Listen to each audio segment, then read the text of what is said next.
man, y'all sure y'all don't want to like burn one first, man?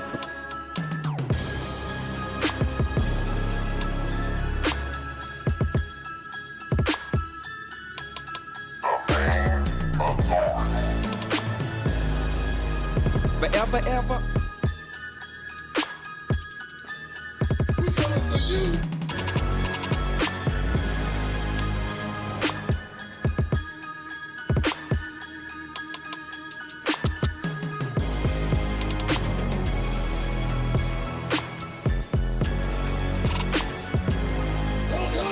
I am a god. What's wrong with you, man? I will find him! The Force will be with you, always. Coming for you. Let's go.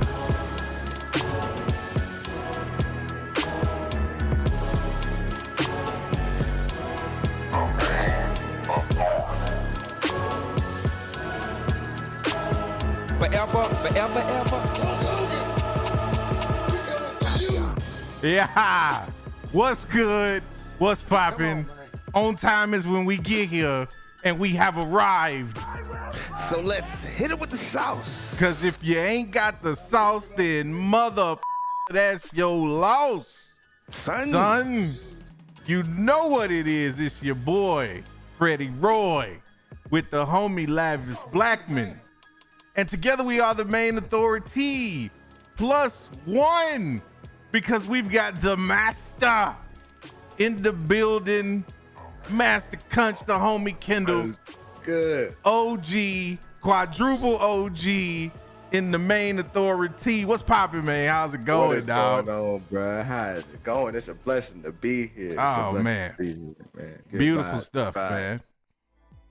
Yes. Facts. Yes. Yes. Oh, Yes. man.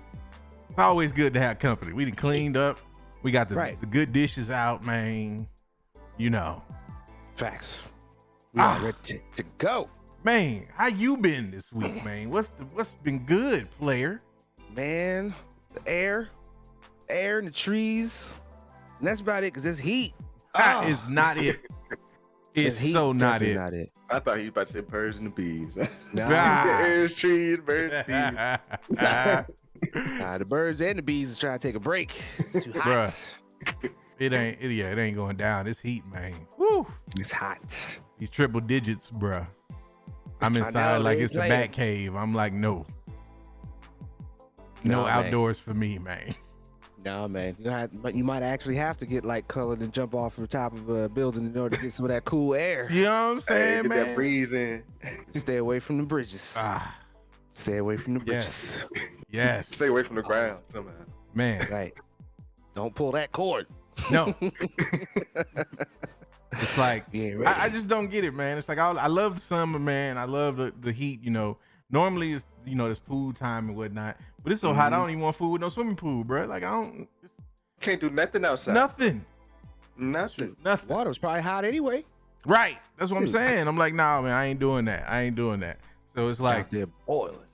but the good thing about it, if there is such a thing, is that at least we can say there's been some dope entertainment to get into indoors, yeah. man. Like, Man. It's a lot of shit popping off, man. Like, we just finished Kenobi, for whatever that means, whether you on this side or that side, which we gonna get into that. But we just did that. We got the boys Hero-gasm. I'm hearing, you know, some really good things about that. Umbrella Academy. And next on deck in the movies is that Thor Love and Thunder, man. yeah. Oh, man. Look, Master Kunch, I got to know right off rip, man. Yes. 1 to 10, where you at with it, man? How you feeling? How are you feeling about it, bro? I got the Thor shirt on today, bro. Got the Thor God. shirt today. It's, That's where we at with it. I see. We here with it. But I'm at like a 15, bro. That's like a solid 15 out of 10, bro, to keep it 100. Ah, nice. We'll get into it, bro. But hey, That's You up what's there with up. me. I'm excited for a good time in the movie theater, bro. Yes, sir. Feel Yeah, that, man. feel that. Well, He up there with me on that one. 15 out of 10. Ready to go. Then let's get it. I'm probably at about a 9. Okay, that's I'm at about a 9. I'm hyped. I'll be honest, and we'll get into it in a little bit, but I'll say this. I was hyped for it, but I wasn't that hyped until we saw that trailer, that second trailer. When they showed that juxtaposition between like the Taika Waititi colors and whatnot, and then Gore coming in with the washed out black and white, that just cinematically, I'm like, okay, I'm here for this. Let's see what it do. Let's see what it do. Yeah, but bro. I tell you what we gonna do, man. Without any further ado, it's been a minute. It's been a couple of weeks, but you know, if you know anything about the Maynes, you know that I am not normally the social media half of the Mayne Authority. My ass stay as far away from them socials as possible, but every now and then I'll crawl out to see what's going on. I have my head on a swivel real quick. And I woke up one morning and I was flipping through my tweets and I'm like, hold on, wait a minute. This is Kenobi blasphemy. More Kenobi blasphemy. More Kenobi blasphemy. And I was like, hold on, who is this? And then I realized it was my brother from another mother, Master Kunch himself, committing this treasonous, just wrong, totally ridiculous foolishness. And I had to say something, man. I just had to speak on it. But this was we had 2 episodes left in the season, 2 or 3 episodes left. And I was like, you know what? I'm gonna hold off though, because I want to hear him explain, but I also want to get to the end of this season because I want us to have a good, healthy debate on even terms. I want to look holistically at the show. I'm gonna tell y'all something, man. I was ready for this one. Then the show ended. And then I realized this is a lot closer of a conversation than I thought it was. Come on, Al. Bruh. Come on, Al. I'm still come with it. Look, I'm going to tell y'all, I'm going to be straight up. I'm going to keep this shit a buck. Sorry, that's my one slip, mama good. I'm going to keep it a buck, man. I am a Star Wars apologist, okay? I know this about myself. I do realize that I see the world with Star Wars tinted glasses on quite a bit. When I saw that episode 6, when I saw the season finale, the one thing that stood out to me more than anything else is the fact that they took one hell of a 2-hour movie, didn't they? And stretched that into 6 episodes, 3 of which were completely unnecessary. It was completely unnecessary. And the problem with that is when you stretch out an episode, you water down the high points with a whole bunch of unnecessary stuff. Yes. And it impacts the quality of the show, man. I just got to say it. I got to say what it is. If we was judging Obi-Wan off of episodes 1, 3, and 6, you'd get a 20 out of 10. But them other 3 episodes, man, I got to be like, okay. Obi-Wan gets a 7 out of me, man. Obi-Wan gets a 7 because as dope as the concept was, as well as they were able to execute, giving you that backstory and giving you the context between Vader and Obi-Wan and making things make sense, it was so much unnecessary stuff that went on in that show. The whole Leia subplot, to me, as adorable as she was, and as much as I want to see more of that young actress, we ain't need all that. Like this should have just been a movie. This should have been a movie where Obi-Wan being run into or the Inquisitors finding Obi-Wan should have been already like where we started this movie. Like we should have started at that point. Like there didn't have to be a need for Obi-Wan to have to go out and seek them.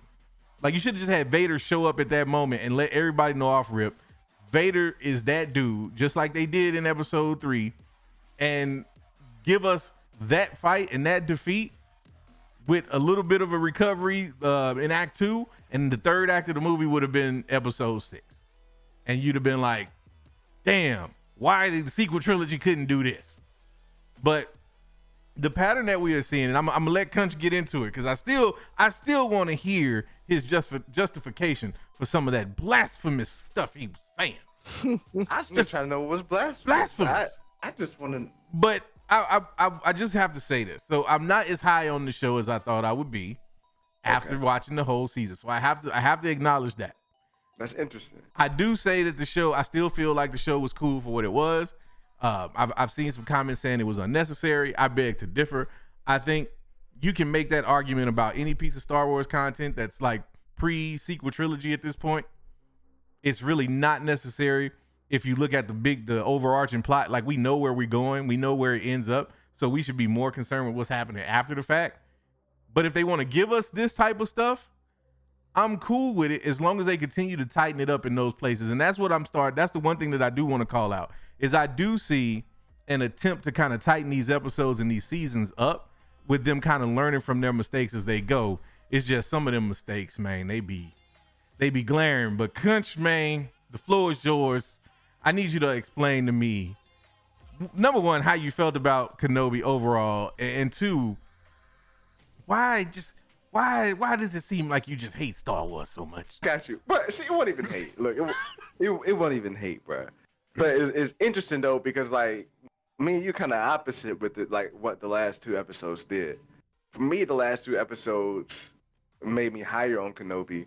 Okay. To take me from calling it mids to just maybe just upper mids. Okay. You know what I mean? Okay. That's what it did for me, because it was like those last two episodes still had issues, but they met my like Star Wars expectations. Okay. So I'm gonna be real, like from a Star Wars standpoint, I enjoyed a lot of the show. Okay. Like what they were doing with Vader, like what they were doing with Reva. Like I liked Reva. Okay. Like I was concerned with Reva on episode 2 because I was like, when he started talking about you from the gutter, and like that kind of just instantly like snapped. Like, are they really about to dive that deep into her, like going against orders, or like them like being down on her, that type of stuff? Yeah. But it was like that, just what they did with Reva after that. Like I actually kind of liked, like, you know, it's not problematic for me. Okay. What made me so down on the show, bro, was the reoccurring issues that we had going on with them making ways to just get to a piece of the story.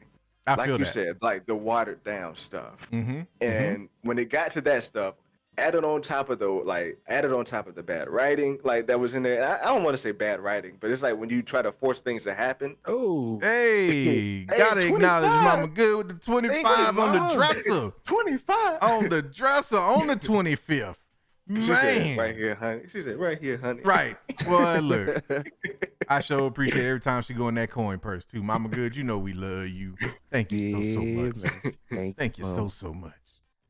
Oh man. But no, it's just like the ways they tried to get to what they wanted to get to was just terrible. Even in episode 6, like I love episode 6. Like episode 6 to me was a 9. Mm-hmm. Even to where he gets to the hello there line. Yeah. It was a terrible way to do it. It was just absolutely like, he was like, we're just gonna let him be a kid. We're gonna let him be alone. Like, I'm gonna let him be. He starts walking away. He's like, you want to meet him? After we just talked about all that, about just letting him be a kid, you're gonna let the Jedi meet the dude, and just for him to pull up to say hello. Like that type of like issues with the writing. To episode 4, where you got Leia getting snuck out in the trench coat in a high alert situation where you got 4 Leias coming out of a coat, and she's sticking her head out, and she getting past people on high alert. Like episode 3, Vader putting out the fire. Then the fire comes back. He doesn't put it out again.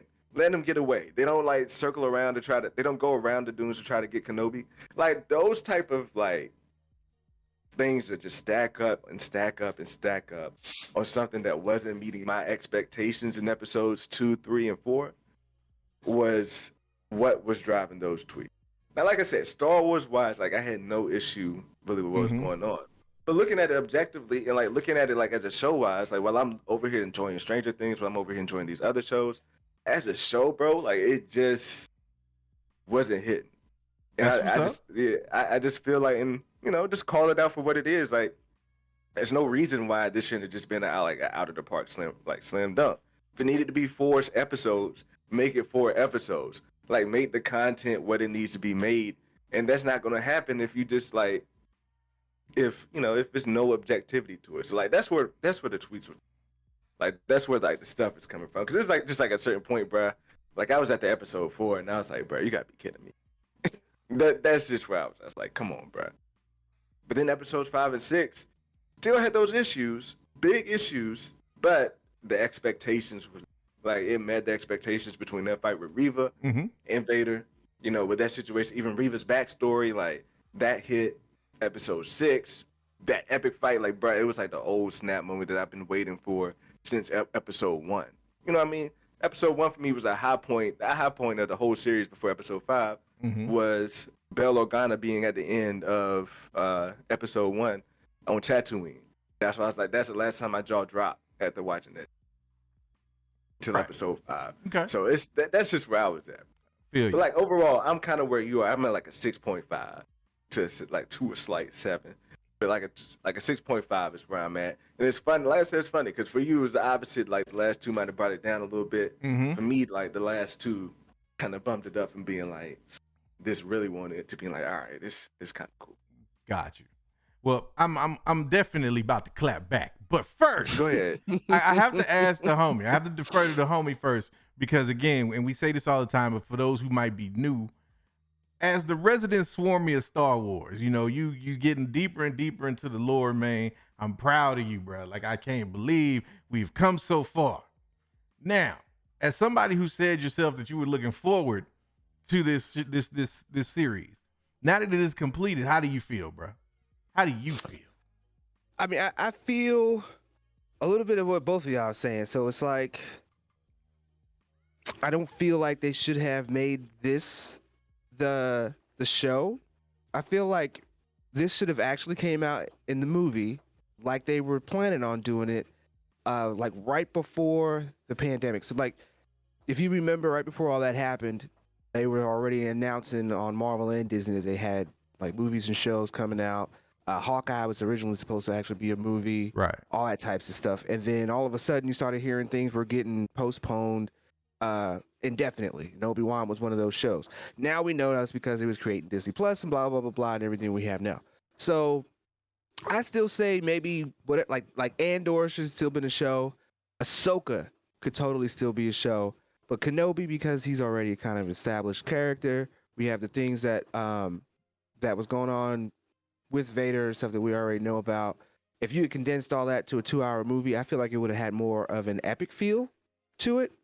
As to, yes, I agree. Like there was a few episodes that were unnecessary. You could tell they were filler. Maybe they decided to use those moments to show the relationship between Kenobi and Princess Leia, you know, where all that comes from. And I think that's because when they write these things, they are unsure. And I'm not sure if that uncertainty is because of the fandom or because of whatever financial moves that they're trying to make in the future. But there's lines in different feels in here that gives me the idea. It's like, we don't know if this is going to be successful, so we're going to tie up certain tropes or tie up certain stories here. We're going to leave this open for just in case, but at the same time, you get like little explainers here and there, just in case we don't come back again. And I got that throughout each episode, but in the end, I agree. 1, 3, and 6, I'd probably go back and for real like watch those. Almost anything with Vader in it, I'd go back and watch it in this series. Kenobi, I feel like lived up to being Kenobi. I didn't feel anything in there that took me out of, well, that's not something Kenobi does or anything like that. You know, we're 10 years out and seeing how he's reacting to things. So I thought that was good. Reva, the Don Cheadle of the show, Reva. Don Cheadle. Yes, there's Don Cheadle's sister. I don't care what nobody says. Moses Ingram Cheadle is her name in my eyes. But pretty much, like, I feel like you could definitely feel she was the plot armor or the plot pusher of the series. Like, she was finding everything. There was nothing that you could hide from this character. Everything led to what she wanted, down to even me calling it out that later she was gonna try to get revenge on Vader because she was probably one of the kids that they showed in the beginning of the show. So, you know, all that came to fruition for her. But you and I had a conversation that still makes me wonder, like, what is the future of that character? Because she knows too much. She knows too much for certain characters to be safe. And she decided to go the Sith route in order to get revenge. And I mean, like, what? Just because she decided to not get that kind of revenge against somebody, or at least against Vader, possibly because she knows she ain't ready for him anyway. Like, we're supposed to just trust her now. Like, that's it. You good now? Okay. No. So I didn't really like how they ended that with her. I mean, I'm not saying that maybe they should have killed her off or anything like that. Maybe she should have just disappeared. You know, she didn't kill the kid. They could have just found him, knocked out, and you see Reva off in the distance just walk away and leave it open on that end. I didn't really like the fact that they felt like, you know, like to be a Sith and get as high as she was in the past 10 years, you're not gonna just change overnight like that. After you just finished getting stabbed twice by the dude who tried to kill you the first time. Like, I just don't feel like that's something you just get over that easily. So that's how I felt about Reva. Overall in the show, though, I'm about sitting where you guys are, you know, somewhere in that 6.8 to 7 realm. I don't feel like it necessarily needs a season 2. I feel like from here, perhaps they should try to wrap up or do more with Kenobi in a movie. And maybe Darth Vader, you give Vader a show. And maybe that's the continuation from this point. And you see the things that Vader went through that lead up to A New Hope and all that types of stuff. Like, I would like to see that. But yeah, like I said, I'm with you guys. About 6.8, 7. You know, maybe I'll rewatch it again and enjoy that Kenobi Vader fight, because I still thought that was epic. Yeah, that was pretty dope. Oh yeah, hell yeah. How they made it go back and forth on that, and at the end when my man Anakin, you get to see him after he gets his bloody helmet all cracked open. You feel sorry for my man. It's like we was sitting there watching, and shout out to Fur Casquilla. The homie was like, all the feels right now. Like, he's the villain, and I feel sorry for him that he just got it all handed to him. The writing in that one was perfect. I brought up the writing, but that, like, those lines right there. Yeah. Facts. Yeah, I didn't. I killed Anakin. You didn't kill him. I did. Like, I was like, oh, okay, all right. Feel you. I Nice. got you. So you right around where we are. Now this is where it's interesting, right? Because this is what makes the Star Wars fandom, in my opinion, so great. And it's sometimes so damn toxic. Because here we are, we are maybe 0.5 points away. Mike, just me, Porter with the 5-piece. Appreciate it, Mike, man. You know it, man. Salute. Thank you, sir.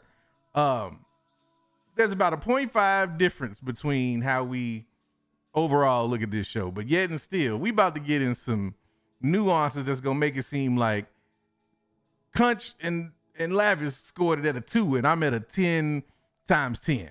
And here's what I mean. Curious. You both are falling into the same trap that all of these Star Wars haters lay out for y'all every time. I'm looking dead at your ass, Felicity. Let me break it down like a common denominator. Number 1, why y'all forget that this is Star Wars? Go back and watch episode 4. How many times did Luke's lucky ass just end up at the right place at the right time with exactly the tools that he needed to get the job done right in that moment? And now look, I know that we have 10 or 9, at least 9 other movies to flesh out that canon now. But I want you to take all of that knowledge that we have after the fact out, and let's just look at Star Wars Episode 4 before it was even called Episode 4. When you walk out of that movie, you're like, well, okay, all they basically did was explain that he's the chosen one, and that was the plot armor that allowed him to get away with every damn thing in the movie. Like, couldn't a hair touch this dude because he was the chosen one. So they had already, from that very first movie, established that in Star Wars, the Force is going to explain away everything. That is the plot armor, and it has been in Star Wars for years. So to Master Kunch's point about Leia being not able to sneak through on high alert, it's because of the Force. Like Obi-Wan, at that point, everybody was so dead focused on dealing with Obi-Wan because that was Vader's top priority, all he did was just, y'all don't see nothing. They just didn't outright show us that. That's all you got to do to explain that away. Wait. Hold on. That's all you got to do, man. To tell me that the Kenobi, who ain't used the Force for real in like 10 years, is mind controlling, mind bending everybody. The dude who just held up water. Yes, just held thank you. All that water in the hallway. He had already proven he was back, bro. Like, because I see where you say what you're saying, but they already gave you the precedent when my man held back a whole damn ocean. It was now. I would to your point though. I would meet you halfway, Kendall, and go. That was a pretty quick ass bounce back by Obi-Wan, because he went from I barely got Force ability to like there it is, but. Because he didn't even when have... you've got, but hold on, wait a minute though, because here's where Disney, Lucasfilm / Star Wars plot armor stops all the madness. Right. Let's not act like Rey Skywalker don't exist, bro. Let's not act like they've already given us a precedent where somebody that don't know jack about the Force can wake up one day and start moving like rocks and all kind of issues. And how do you feel about Rey? How do people feel about Rey? That she's a Mary Sue. But how they people can't stand the sequel trilogy. Like people can't stand the sequel trilogy. I will say, for me personally, Rey is one of the few things about the sequel trilogy that like I'm like either way on. I could care one way or the other because there's so much more wrong with the sequel trilogy that Rey is way down the list for me. Now I get that's high up on the list for a lot of other people, but Rey is like down there for me, bro. It's a whole lot of other stuff they did in the sequel trilogy that like. I mean, from the one day we're going to sit down and talk about that ish from the very beginning of that trilogy when they had Lord Santeca say this will begin to make things right. You didn't already set the trilogy back because you putting undue pressure on this. Don't even get me started, bro. But let me refocus. Let me refocus. So look, it's something that we have to accept with Star Wars, and this is to your again. I want to say because this is to your point. Star Wars is a cinematic property. It started as a cinematic property. So the Star Wars formula, if you will, has been primarily based in cinema. This idea of stretching this stuff out into episodic content is new from a live action perspective, which is why they had to bring on somebody like Dave Filoni to help them get the Star Wars beats right. Because these writers don't know how to write Star Wars in episodic format. Point blank, like that's been proven from Mando season 1 all the way up to current. But to that's me, been proven since Clone Wars. Yes, like I'll give you that. Yes, but the thing about and the thing about that you realize though is that Star Wars is unique in that Star Wars is not something you watch for an airtight plot that ties up every single loose end, because there's so many places in Star Wars where if you really nitpick, there's plot holes all over the place. And it's almost like they in a rat race against themselves to try to plug up as many of those holes as they can sometimes. But that's not what people are coming, like that's not what makes Star Wars what Star Wars is today. What makes Star Wars what it is today is that last scene in Obi-Wan where he's facing off with Anakin. And those moments do that.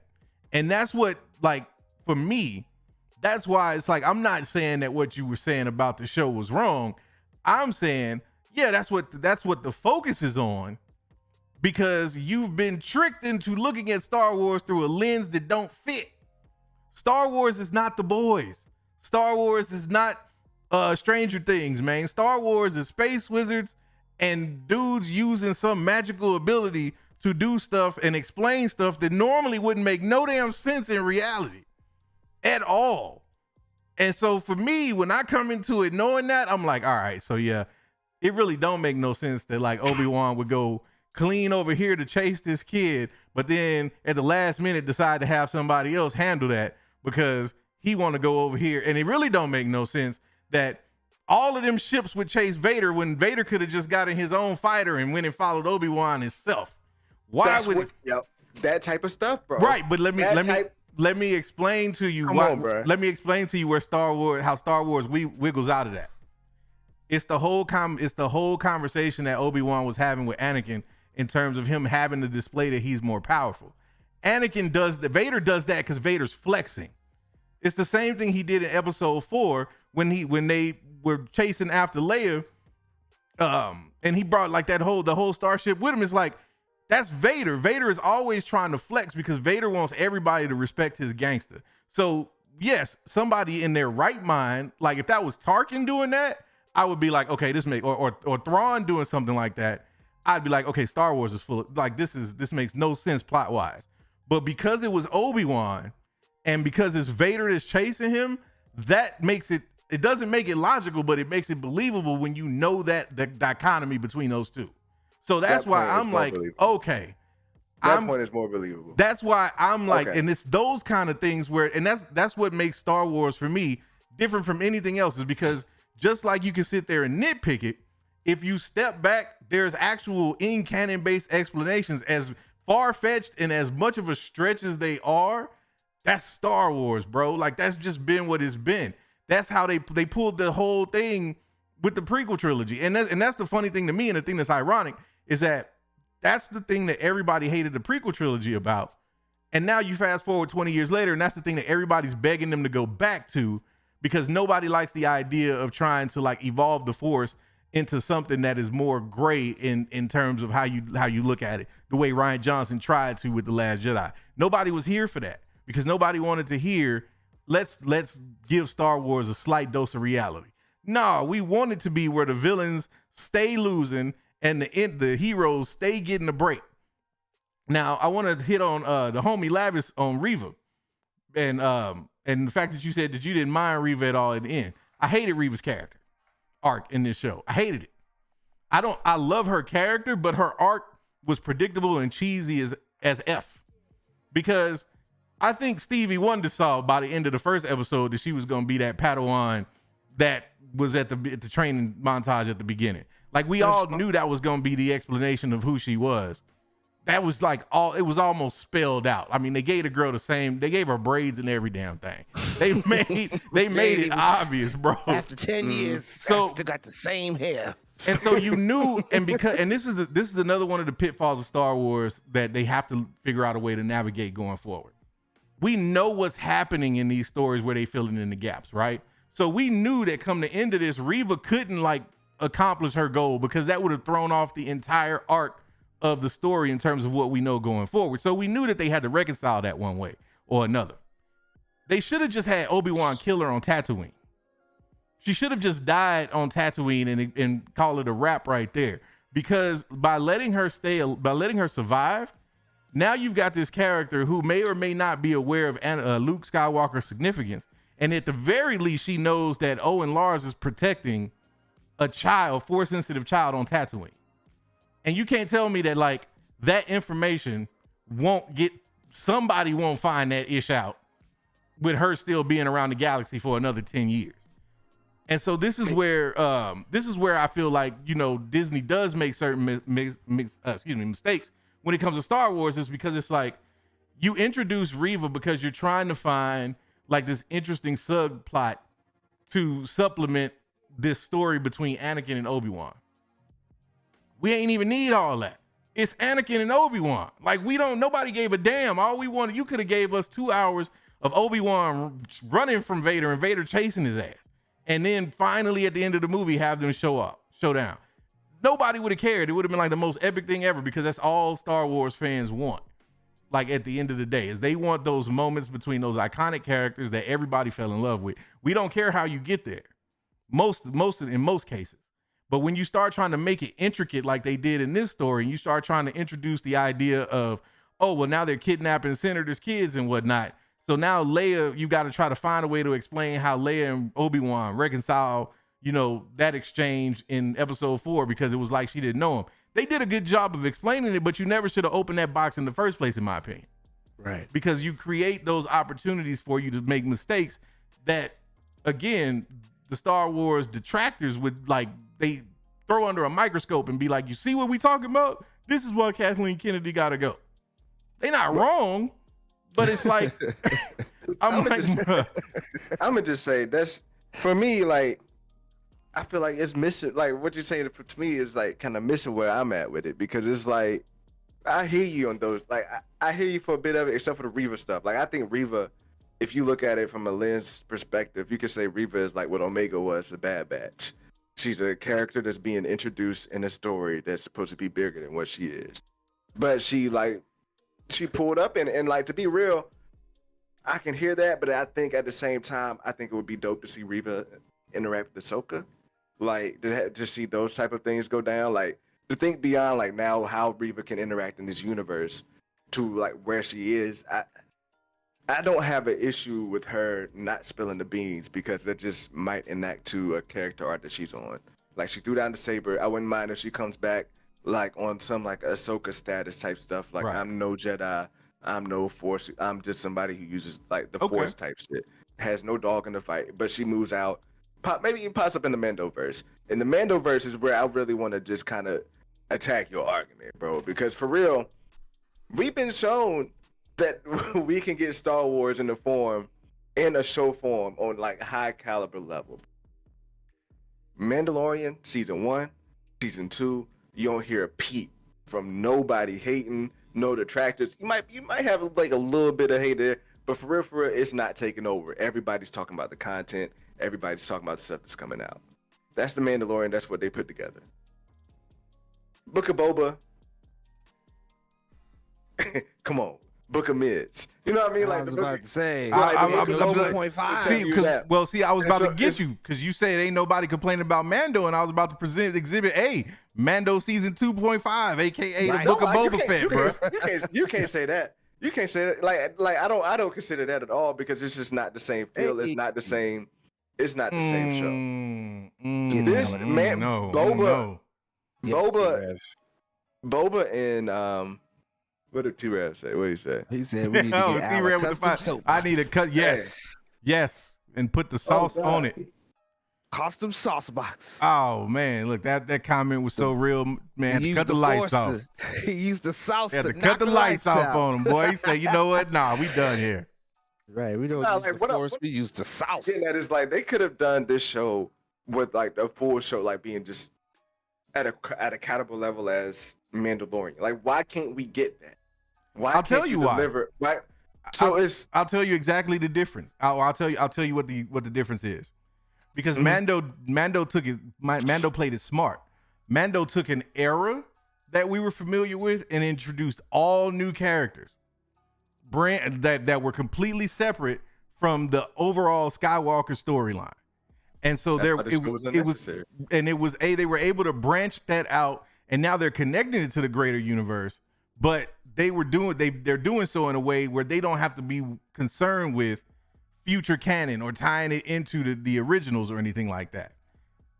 Vader and any show that's going to tie together any points between the prequel and the sequel trilogy, or the sequel and the original trilogy, or however you want to look at it, they're tied to the canon that's already been established. They're tied to the lore that's already been established. So there's more opportunity for pitfall, because that means you've got to go and review every single interaction with every single character that you introducing or that you bring it back in this show to make sure that canonically it fits with where that went eventually.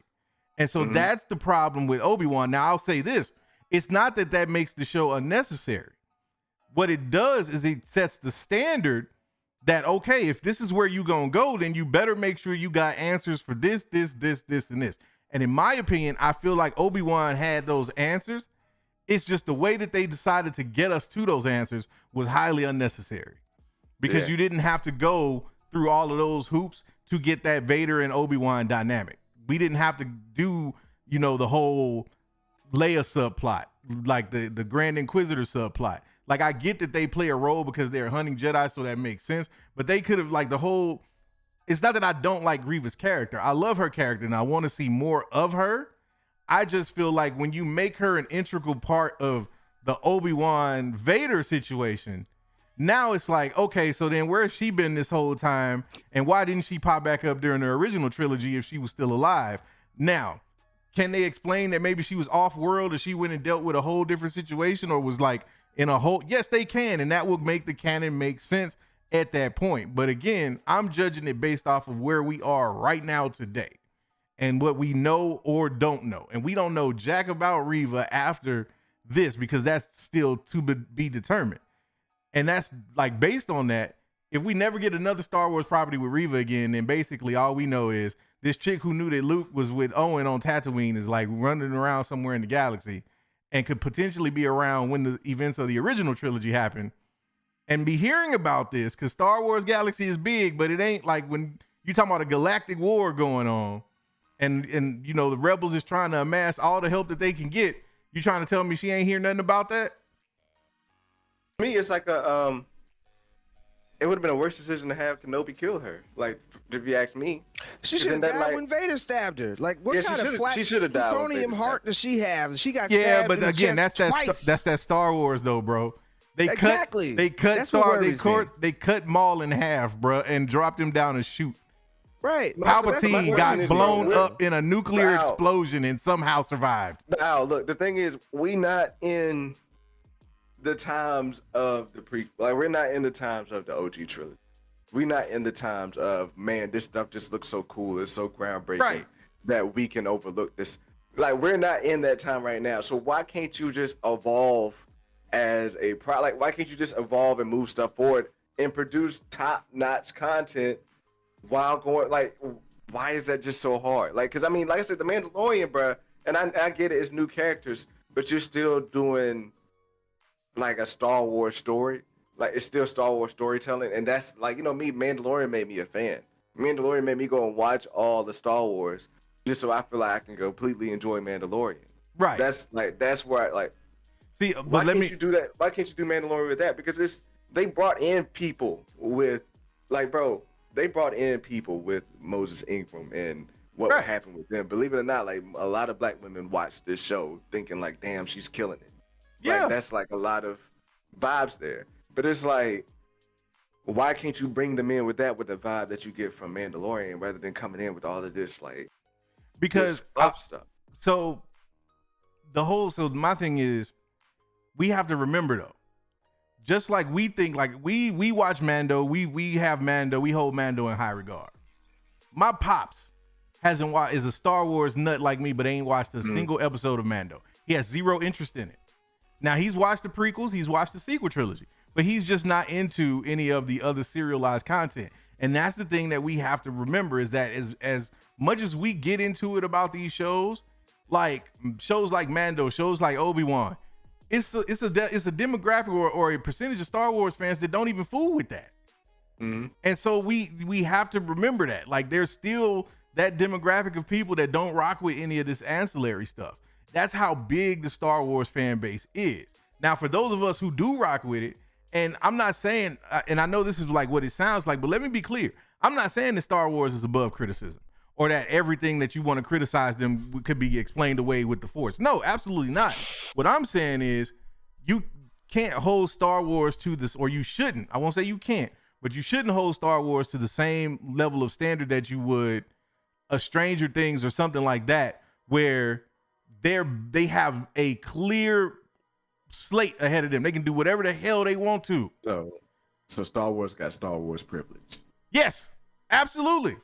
Absolutely, it does. I can't live with that. Yes, I can't live with that. You're gonna have to, bro, because that's what it is, bro. I can't live with that. And you know what? That's totally cool. But I'm just telling you, bro. Like, Star Wars is, let me put it like this: if the content was as bad as people like Felicity want to make it sound like, they wouldn't be making money, bro. Like, they would not waste money on Star Wars. It's not that bad. That's my point. It's not that bad. That's why I'm on my soapbox, bro. Because and maybe I had you kind of pegged wrong, and I can say that if I was grouping you in that Felicity box, bro, and you ain't all the way there with it, I apologize. I'm not. That's my bad. But straight up, like, that's what it is. You know what I'm saying? It's like, when I see that those kind of criticisms, I'm like, but do you even watch? Like, how much Star Wars are you watching? Like, how these things that you are like, and I'll give you a perfect example. And this is not like, you didn't say this, but somewhere earlier in the chat, Felicity and T-Rev had an exchange because Felicity made a comment that Obi-Wan and Kenobi, like, she said that Obi-Wan killed Kenobi for less than like and so he should have killed Reva. Did you not forget that Obi-Wan and Kenobi had a whole story arc? We talking about for less. That was a culmination of like their entire exchange and their entire like association in that final fight in Rebels. So like that, to compare that to Reva, man, nah, stop it. And that's the thing that gets me with like the critique of Star Wars is that people they reach, and they try to find like these places where it's like, okay, yes, from a storytelling or from a plot standpoint, from a writing standpoint, yes, Star Wars has a lot of pitfalls, but those pitfalls have existed in Star Wars since the first Star Wars movie came out. So when you say Star Wars, you're not down with Star Wars privilege, I'm saying you have to be, because it was established in the first movie. Everything that George Lucas built on that after the first movie was to flesh out all of those ideas and loose ends that we didn't know anything about. Now, granted, he had 9 movies planned and we just didn't know. But like the whole thing got switched up. Like my man, they were supposed to be a love interest, and then he decided to make Luke and Leia brother and sister, bro. So it's like, imagine back then and somebody watching the movie and going, "But time out, you're not going to explain to me how he was kissing this chick in the first movie, and now like they supposed to be That's just more siblings." forgivable to me, man. But I'm just talking about stuff to where like Reva out there giving her whole plan about how she wanted to kill Vader out in front of the whole crew, out in front of the whole trooper squad. Right. Like, she just want to go out there and talk about it like out loud, not even whispering in Kenobi's ear. And that's a classic Kenobi villain coming out the water. bullshit. Kenobi coming out of water, which by the way, like you got hella water pressure on top of my man's, but he's just swimming under to a bottom of a base, and he comes out of there and he's not wet at all. Nothing's like really coming off of that, and it's just like we just supposed to believe he's gonna get out. I mean, at the end of the day, we know he's gonna get out of there because it is Star Wars. Like I'm able to look at it in that point. Like I'm not at the point to where it's like it doesn't make sense to where Wade and the other girl pulled up at the last minute to save them, because it's Star Wars. Like that's gonna happen. But it's just like, for me, it was the shit. It was the stuff inside the stuff. It was the Here's the thing. Here's the thing. You have a pretty good girl going on. You got a pretty good girl, and she, you just coasting along with her, but all of a sudden she does one little thing, get on your nerve. Then it's just like it comes back to back to back to back. It just make you, like you gotta call it out. You gotta touch on it. You gotta bring it up. That's where I was. Where then at the end of the day, you can smooth it out and still be good. At the end of the day, you can still go to bed happy. But it's just like you just get irritated by it, right? Like it's just a little bit of irritation, little not. That's where it was in episodes 2, 3, and 4 for me. 3 weeks in a row. It's the same thing with Loki. Yes. And I think was like Loki like had a dip in episodes 3 and 4 for me. Like episode 2 like was all right, and the same thing with Kenobi. Like it was like episode 2 was just all right, but then it dropped. Episode 3 was like kind of like for real, bruh. And then episode 4, I was like, come on, like I don't know if I can make it through. But then the finale, like the final 2 episodes, brought it back. So it's like, to me, it's just being objective and calling it out. No, and and I can't. So that's where I'm like, I can't live with the Star Wars privilege, because at the end of the day, I know that I can get Star Wars, regardless of what the excuse, like regardless of the reasons why you say Mandalorian can do it. I still know that I can get Star Wars that caliber. Ahsoka, like I have high hopes that Ahsoka's gonna give me that same type of vibe and that same type of caliber stuff. Andor, in the trailer alone, had me more like kind of hyped for it than I ever got watching the entire series of Kenobi until episode 5 and 6. So like, see, and I'm not that high on Andor because again, I mean, it was just that trailer, bro. That trailer just the trailer is lit, like, but the trailer got me like lit. But it's and the reason I'm not high on Andor is the same reason I was nervous about Kenobi. It's not about it's because anytime you are treading this already treaded territory, the first thing that Star Wars fans and Star Wars haters are gonna do is go back and check the records. They're gonna look at the receipts. They want to know if it match up. And if it don't, then we gonna call it out. You know what I'm saying? And that's why, like, there is a conversation I think that needs to be had on should Lucasfilm continue to like revisit these already established time periods or focus more on the future. Because there's definitely a conversation to be had there, because this is where we're going to continue to end up if they continue to retread the same territory. Because it's always going to be that. It's only a matter of time before they remake the original trilogy. Bro, if they make I'm gonna tell you like this, and I'm gonna say this. It's only a matter of time. I'm gonna say this on June 25th, 2022, bro. at 9:47 p.m. Central Standard Time. If they remake the original trilogy, I will go. I'm covering my Star Wars tats. I'm taking all my Star Wars ish off my wall, bro. I'm done. If you gonna go that far that you just gonna remake the movies and say, you know what, they don't even exist.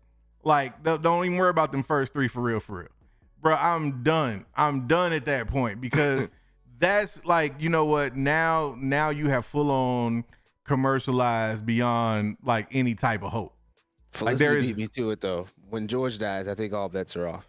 It may be, and if that's what happens, bro, like, man. To be real though, let's keep it 100. To be real, what if they could just like, wouldn't it be a blessing if Star Wars could just start all over right now? What they got and just go? No. Like when it just look, I'm just saying, like what they should do, they could tell people, be like, look, you can have this stuff back here and enjoy it. It doesn't mean it never existed, but at the end of the day, we got to clean up this shit that what we did with the sequel trilogy. We got to clean up. It's very easy to do that and still keep everything valid. Keep going.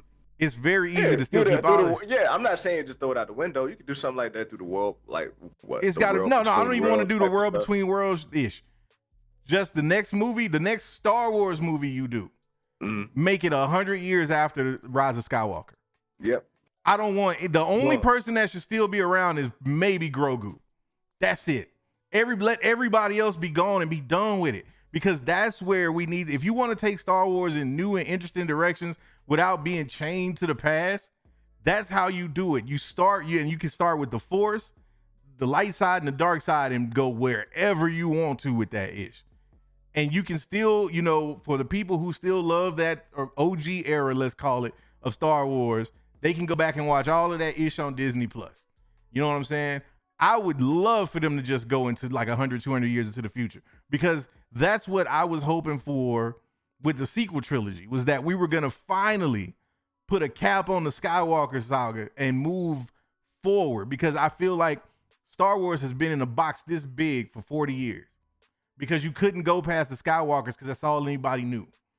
And the thing that got me so hype about Clone Wars and Rebels was that it gave us a possible through line to post Skywalker Star Wars, because you had the Ahsoka situation, you got Thrawn and Ezra and that whole thing. And then especially when they started doing Mando, it was like, okay, now we got some ways that we can kind of finally get past this Skywalker stuff and get into some like real next level Star Wars at the level of what you're talking about, because then you don't have to worry about connecting anything back. You know what what the basic rules are of that universe. And now you can go forward and you can tell everybody, okay, this might be the way that it used to be, but let's keep it like, now we're going to evolve. We leveling up. So I'm with you on that. So with that, why don't you just go ahead and agree with me that this series here was unnecessary? Not unnecessary. Would Star Wars have been better off not making Kenobi? Like, from everything, regardless. I don't think it hurt. I don't think it hurt the franchise at all. If they made $1 off of Kenobi, then it was a success. You know what I'm saying? And that's the thing that, like, at the end of the day, yes, they make the content for us, the fans, to enjoy. But this is about dollars and cents. Like, if they made Kenobi and Kenobi made them a net profit, then that's a success. It don't matter how big of a success it is. That only matters to us, the fanboys, because that's the platform we stand on when we tell people our opinion. But the fact is, when you look at it through the dollars and cents, shit, if Kenobi made money, then like that's why they talking about a season 2, because love it or hate it, people are tuning in to some number. Now, whatever that number might be, we can debate that all day, but I guarantee Disney ain't trying to make that just to bleed money out. I mean, I'm watching it for sure, bro. You know, I'm definitely gonna watch it for sure. Like, and if they did a season 2, bro, like we all tuning in for better or for worse. So at the end of the day, Disney is still coming out on top because they still making that bread. Yeah, bro. That's like, to me, it's just 4 weeks in, it won't worth it, bro. I agree with you. 4 weeks in, it wasn't worth it. Like, it wasn't worth the arguing online. It wasn't worth all of that stuff. It wasn't worth it. That's why, low key, that's why we held this to the end of the series. Because if we'd have went on that week, you'd have stomped me, bro. Because I wouldn't have had nothing for you. Because I'd have been like, you know what, bro? Like, I don't have any answers because I don't even know where they're going with this right now. Like, right now, they're stretching this out to get us to the end, whatever that end is going to be. And so, again, to bring it all back full circle before we switch up and start talking about this Thor, man. You said 7, I said 7.5. You said 7. Or 7, you said 6.5. Yeah, so it's a 0.5 difference. We just did 57 minutes on a 0.5 difference, bro. That's what Star Wars do to you. I just want to be clear, man. If you're doing 57 minutes on a 0.5 difference, then somebody doing something right. That's all I'm saying. Like, that's all I'm saying, bro. Or it could just mean our ratings is just different. No, It they could are mean different. And there's so much nuance in it. Yeah. And there's so much, but again, that's what I've been screaming about Star Wars, is that's what makes Star Wars different from everything. I was saying I'd be done on it too. If I was just looking at it from a Star Wars lens, maybe if I was a Star Wars fan since the time I was a kid, I might give it like a higher score just because of Star Wars being Star Wars. But being that I did get brought into it from like a sweaty perspective, I feel that. Like I'm not attached to that stuff. I understand more stuff about Star Wars. Like even watching the original trilogy again, like I understand more about the original trilogy, about what makes it better. But at the end of the day, I'm still not. Like, you know, Ezra's my favorite character. Mando's my favorite show. Like those type of things, I'm not even attached. That No doubt. side. So that makes a difference. But I can see how a score could be higher from someone who is just enthralled, who gives Star Wars privilege. No, and that's but again, I give them Star Wars privilege, and I couldn't give Kenobi a 8 or a 9 because again, as much as I love it, I still got to call it like I see it, man. Like there was too many moments in that show where I'm like, okay, we really just dragging this out. Like we really dragging this out to stretch these episodes out. Like as the big moments or the high notes to me weren't, they were only enough to balance out the low notes.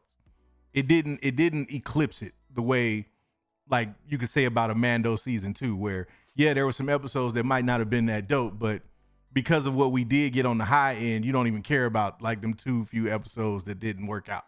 You know what I'm saying? So it's this kind of stuff we live for, man.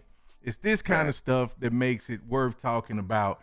And the one thing we can agree on, I'm sure, is we ain't gonna be having any kind of debates like this come Love and Thunder time. I don't think we're gonna have to have no kind of conversation. Lavish, man, look. Love and Thunder, man. Best MCU movie of 2022, yes or no? For me, I don't give a what everybody else thinks. It's gonna be that for me. I'm about that. Plus, all the reviews coming back talking about saying it's better than Ragnarok, and I ain't even gonna front. I didn't really like. I enjoyed Ragnarok, but I didn't go into it that way. You know what I mean? Gotcha. Like, even though I was a Thor, I was always since the first Thor. Like I liked the first Thor. People be hating on all them different angles that make you nauseous and stuff, but I thought the movie was cool. Thor: Dark World. Everybody's like, oh, the movie was all right. I didn't really have much of a problem with it. I felt like that was seeing Thor bud, and then you get to Ragnarok and he blooms, and now you're gonna get to Love and Thunder. He's a whole mother tree. So I think this is going to be great. I'm wondering what types of stuff they have in this movie that they're not showing. That's what I'm here for. I've been checking out all the little tidbits and stuff, but I've been staying away from some of the spoilery types of comments. So, because I want to go into this as regular as I can. I don't want to go into it knowing that this is going to happen, that's going to happen. I'm sticking to trailers and whatever stuff that they decided they want to leak, because then you find out that's within the first like 5 to 10 minutes of the movie, and then you still got 2 hours and 20 minutes left to enjoy. So I wanted all Jedi, Mike. Give me some Valkyrie. Give me that Jane Foster. Give me that test. Yes, like I'm down and ready for it. Shoot, I'm so into it. I'm waiting for the Avengers game to drop Jane Foster Thor just so I can play it on that. Okay. And the homie here think he getting off the hook. What hook? I don't know. There is no hook. Because we watched Ghost Dog. There is no hook. Bring it back up, There is no hook. Bring it back up, Lavin. You do not know what you're talking about. Oh, no, them Jedi mind tricks don't work here, man. Oh man. Hey, what Dan just said, man. What Dan just said right there, bro. That's how I feel, man. That's how I feel. Everything great is in The Thor only 4. reason it's still even on my damn PlayStation is because I'm a man who honors. I'm a man of my word. That's why. That's the reason why. That's why. Because at some point we gonna finally go on and do that, man. But Yeah, man. Hey, look, I'm not really that big on. Or let me say this: I wasn't that big on Thor, right? Like when I loved the first movie. I thought it was dope, but I was never like a Thor fan growing up. Like the most experience I had with Thor before they started dropping him in the MCU was his cameo in a movie back in the 80s called Adventures in Babysitting. Go back and check that one out. And that's about as much Thor as I knew when I was a kid. You know what I'm saying? But I liked the first movie. The second movie was like, nah, we don't need that. Ragnarok, though, was the one that made me really appreciate Thor. I think that's the same way with a lot of us sweaties. And like Taika being able, whenever Taika's able to like put the Taika on a movie, it's like, okay, now we know we in for a good time, man. And that's what I'm really expecting with Love and Thunder is to be like, I think that's gonna be my man's magnum opus, bro. Like I think Love and Thunder is gonna be like the best MCU movie of 2022. Yes, and I'll even include take it back a little bit into 2021 and include No Way Home. I think it's gonna be better than movie quality wise. I think it's gonna be a better movie than No Way Home. Like it's spectacle wise, maybe not, but Right. they're going to do some things with this movie, I think, and not just with Thor, but with where we go with the MCU in general. I think a lot of stuff is gonna end up getting crystallized in this movie, man. Like I really do. Like I keep thinking about it and hearing and seeing the complaints and seeing, them not, like Marvel not panicking. You know what I'm saying? Like everything that everybody was saying when it came to the Disney Plus shows and like, well, where is this going and what's going on with Phase 4 and everything's a mess and doesn't seem like there's any direction. Marvel been chilling. Why Suge been chilling, bro? So I think this movie is gonna be where it's like, okay, here we go.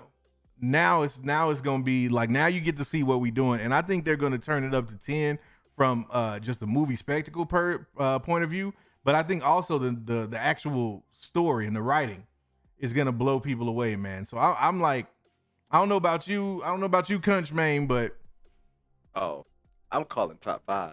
Oh, I've already called top. Is that? It's like that, Bro. Like, I don't know if y'all know, I got Ragnarok in my top 5. I'm a huge Ragnarok fan. Like Ragnarok, rewatchability on Ragnarok is like takes it out the roof. I'm not sure if I was that high on it when I watched it in theaters. I know I had a good time with it, but on the rewatchability, like I can cut that joint on at any time of the day and rewatch it and have a good time from start to finish. That's what's Lore, action, all that stuff, the color in it, the cinematography. So bringing that into Thor: Love and Thunder, adding Jane and adding that element of Thor, I think like we're really gonna see Thor move into a new arc after this, bro. Like think about like, we've always seen Thor lose something. Like he's lost the most. He's going through this stuff, and now he's trying to find his place in the cosmos. Like he's pretty much said it. I think we're gonna come out of this story in a place to where, we're still gonna have fun with Thor, but I'm not sure it's gonna be as top. I think Thor is gonna really get more serious, to his shit, to his stuff, and then Thor is really gonna be established after this in a place to where he's top dog. Like he's on another level, like Avengers, like he fighting around with Tony Stark never would have happened. Like that type of stuff like that, Thor is there beyond it. So like I'm very hyped to see how that sets stuff up. Now when it comes to, I will say like when it comes to like the Phase 4 stuff and the issues that we've had there, I don't think it's going to solve that issue because I think a lot of people are still going to be looking for what the big bad is or what's the big thing that we're building to. Secret Wars, I think, is obviously one of the things. I don't think we're going to get anything necessarily leading us to that per se, but we will be getting that connectivity, like when it comes to the MCU and setting stuff up. Like we will be like, we see Boss in the pictures. We're seeing other guys that's going to connect to other movies. Like I'm not going to spoil, like getting spoiler stuff, but we're seeing stuff for other guys that's going to connect to stuff in other movies. Then you see the Eternals in the trailer. Like you got I mean, not Eternals, the Celestials. You got two Celestials in the trailer too. Yeah. Like I think we're gonna see that type of connectivity, and that's gonna make it good. But I'm really looking for this movie to be like a great arc for Thor, a great a fun time like with the comedy, also with the love stuff in there, like with the emotions. Like I'm kind of curious how they're gonna push Thor to a certain point, Right. to where like in that final battle, like he's got that demeanor that he's got. Like I'm hyped, bro. I'm just hyped because like. I don't know. I've been breaking down the trailers, and that trailer where you got Thor and Gore about to fight, and Gore's like, "Come on," and Thor's like he's got that serious look on his face. He ain't looked that serious since he like killed that, like since the Thanos. Like like to me, it's bringing a different demeanor. Like, so I'm excited, like for real, to see like how they're gonna bring this movie. Those reviews they're talking about like how they're doing the music in there. And of course, like it's Guardians. The Guardians are involved, so that's gonna bring that in. Right. I'm just very high on this movie, bro. Hey, this movie is going to be the GOAT twice. It's going to be the GOAT twice. And it's going to be pulling your chariot, man. This is what's going to do. Let's keep it Thor based, but I want to pivot on something real quick because it was something that you both said, and I want to touch on it because I saw a comment in the chat.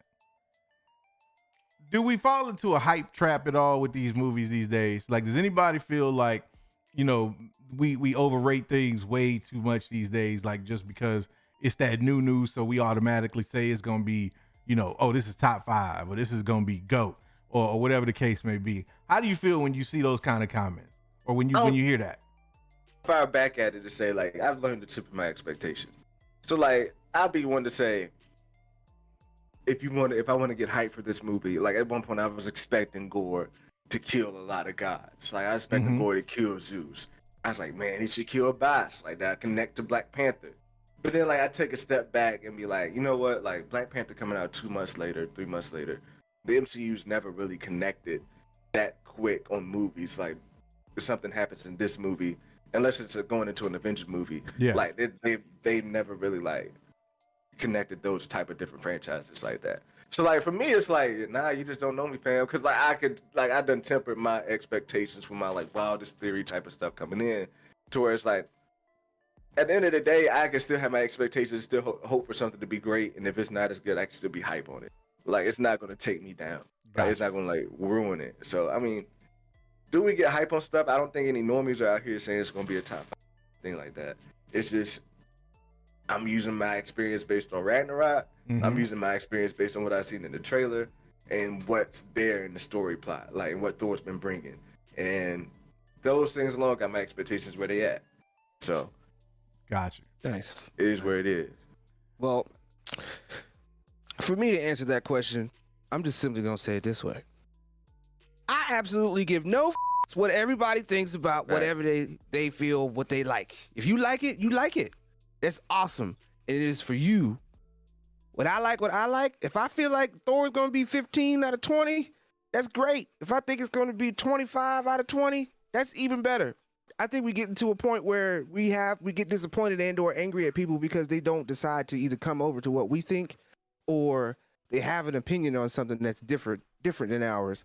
And especially when it comes to social media, there's always that, oh, well, you didn't like it, then you got a whole war started between two people for 20 comments that really amounts to what? Nothing, because they're going to walk away and still go support what they wanted to go support. And that is fine. Nobody has to actually feel like because something is an 8 that now I have to look back and gravitate toward that 8 to try to for what? I got to fit in with what crowd? No. Like, I don't think it's a trap by the I don't think it's a trap by the companies. I think it's more a trap by those who have a voice or are figures in the public that bring that out of people. You know what I'm saying? Like, and there are some starting to come out now or be like that way now, being like, hey, if you like it, you like it. That's great. And they're starting to choose the civil route. But at that same time, there is still that vein that is out there that people just have to be in that kind of competition. Or if you don't like it, you are them. And it's the us against them thing that I feel we're seeing more or less in that, where I agree more with Kunch. You know what I'm saying? It's like, hey, you might be super hyped for something. It might not be exactly what you thought it would be, but you could still enjoy it and celebrate it because, like, if you like Multiverse of Madness, that's Doctor Strange. You like Doctor Strange? Hey, it's going to be more Doctor Strange based stuff. You're finally starting to get the things that you're enjoying. I'm not a Doctor Strange fan, but that doesn't mean I got to harp on you because you thought that movie was an 8 or a 10, and I think it was a 6.5 or a 7. Yeah. That's awesome. Guess what? I will most likely still sit there and watch it with you, and we both can have that discussion and have fun doing it. I don't have to feel like we're at odds or we're in a competition or feel like I'm in some kind of a trap because you look at things a little different. And guess what? In that situation, we may even come to terms, and I might think it's an 8 now because you point out something that I actually did not know, and now I can resonate with it because I'm interested in that aspect that I didn't know anything about because you decided to bring that up because that was the draw for you. And I'm like, you know what? Looking at it that way, I can totally see that, and it brings up the quality of them. Even if it's a point, I can think it's a 6.6 now because I didn't notice that. Doesn't matter. We need to find ways to come in between and enjoy things instead of trying to come in between to fight about what we enjoy about the things in there. Yeah. So I mean, to be real, Multiverse of Madness ain't lived up to my expectations. But I still think it's a great ass movie. I still rewatched it before I watched the episode of Kenobi. Let's believe it. Like it's still. See, we were supposed to be past that, bro. We supposed So to. like, nah, all right, no shots. But but like, and that's just facts, love. It's like you don't got it. I live with this thing like objectivity is it's something that people just need to know and that like to have. Is that you can have an opinion that doesn't define what you really like enjoy about it, right? Like you can, you can feel one way about something and then still not hate it. Like you can be objective about something, and if you don't have that gets in the way. And it's sad. It's just real world anger that I feel like people have for real world issues. Been into like the conversations that we have on stuff that ain't really that deep. Yeah, like it's just like that type of issue. It's like, bro, we just gonna enjoy this nerdy ish and keep it moving. Exactly. And keep it bumping. And so when it comes to Thor, I'm going in there because I'm digging the outfits. I'm liking the fact they're making my man looks like he's trying to get in with the Guardians. But I think they're gonna scrub away with them. I ain't gonna say as soon as possible, but quick enough. I feel they're gonna scrub away with them and start getting into the actual storyline of what's going down with Gore, how that comes across with the gods, and how Thor is gonna be on his way out there with help with Jane Foster. I want to know how they're gonna do Jane, like what's her power level, her skill set, because she's like throwing like ice shards or whatever, and I ain't never seen Thor do that. And at the same time, what we got here? Oh, well, we got this jumping dinosaur situation. Something's happening. Something happened. I don't know. I said like, Thor. what's it? To Thor, and the dinosaur was like, hey, right? Hey, we'll take Thor. it. Whatever that was. Give me Thor. But I'm just curious to know like where they're gonna go with that story, because I'm gonna be honest, I get really strong, and I don't know why, but I get strong Galactus vibes from this movie. Like I feel like the way that they're gonna play up Gore is gonna lead to why Galactus is now in the spotlight. Like why? Because like he, essentially he's going around and killing gods, but we know Galactus goes around and eats planets, and that could be, and if like the way the MCU could play it, it could be the effect of Gore going around and killing these gods. You know what I'm saying? Like when he got killed by Gore, that might have been a god that was keeping Galactus at bay, and now Galactus is able to go around and eat and destroy these planets. And here we are. That could be the next collab movie we see Thor in from this point. And maybe somewhere in this movie we'll get either another Easter egg or perhaps Beta Ray Bill himself. That's who I'm waiting for to show up finally in a Thor movie, Thor something. Because I don't think that, like, okay, you got Jane Foster. I feel like that should be enough for this storyline, but that's not enough for somebody like Galactus. You know what I'm saying? And since Thor is that cosmic character, that character they're using to try to bring in that side of things, like he is the character for me that you would do a Silver Surfer thing all over with, and hey, Galactus is coming. Or even introduce a character like Silver Surfer. I would like to see that in the next Thor. That'd be dope. You know what I'm saying? That would be dope. Like, of course, we want to get a Silver Surfer, hopefully a movie. I don't know Disney Plus, but I digress. we could actually get an Easter egg in here for Nora and Rad before we actually hit toward Galactus and stuff like that. So I'm really looking for, like, besides the obvious like fun and funniness that we're gonna get that we see in the trailer, like they can't hide that whatsoever. The graphics look great. The places that they're going seem like they're gonna have real huge significance to the story and the storyline of the MCU. But I'm looking for where we're going from this movie as well. Like, what types of things are we plugging into that we're gonna get excited about? Because I'm the cosmic side of the MCU right now. Like the Earth grounded stuff that they're trying to do with the Thunderbolts is cool. But I want to get to where the meat and potatoes are, and that's out there in the space. You know what I'm saying? I think that's the ground. I think that's what they're really establishing here. It's like probably gonna be like Thor's ode to Earth for real. Like, not to say he's gonna be hanging with the Guardians. I don't think he will be, but like, it's like you said, he's on his cosmic stuff, similar to what he was doing before Ragnarok. Like before Ragnarok, he was going around the cosmos researching the Infinity Stones. They've kind of like sent him on that path before Ragnarok. I think this would be the last thing that kind of tie him to Earth. Like Jane is the last kind of tie, like his emotional tie here, and they're gonna wrap that up. And like the answer, like what I love about what you were saying is like it's got the theory train rolling, man. Like this movie here, on a different level as to like no way Multiverse of Madness was like kind of who's popping up, what are they gonna do with the multiverse. Here is like everything I feel like is gonna be connected into the MCU, like 616 timeline, MCU 616, if you will. It's gonna be connected into that timeline. They're connected there. So like when it comes to like Gore, I got this wild theory that Gore's powers come from like Hela's Necro Sword, because we've already got the Necro Sword in the MCU, and it's established that it was Hela's Necro Sword. Plus, it just I got this weird theory about Asgard, like the kind of cosmic energy that was wrapped up in Hela's helmet and Asgard blowing up could have something to do with Gore, morphing into that. As much as that might not ever happen, it's just fun to like be able to make those theories and to be able to have them pop up. And I think that's something that like a lot of people are going to be missing out, because it's like, I mean, have been missing out because like just stuff to point out, whether it is Bast or whether it is, seeing Celestials and wondering if Galactus is going to pop up.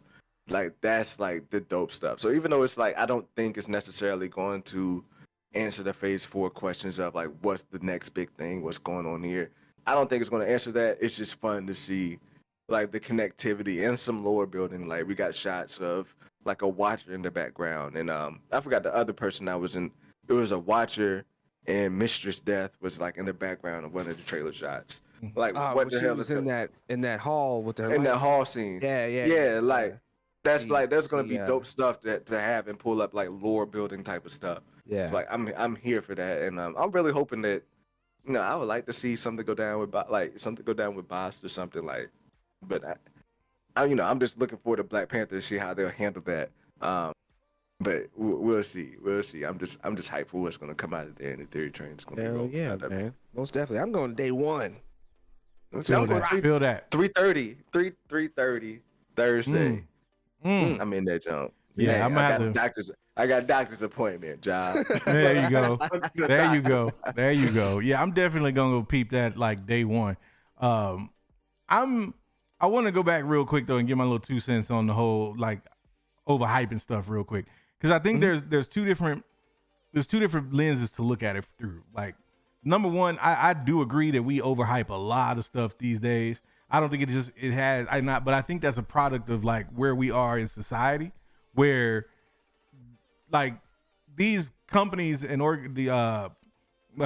these big conglomerates or whatever, they've done such a good job of like conditioning us to advertising that we do it for them now.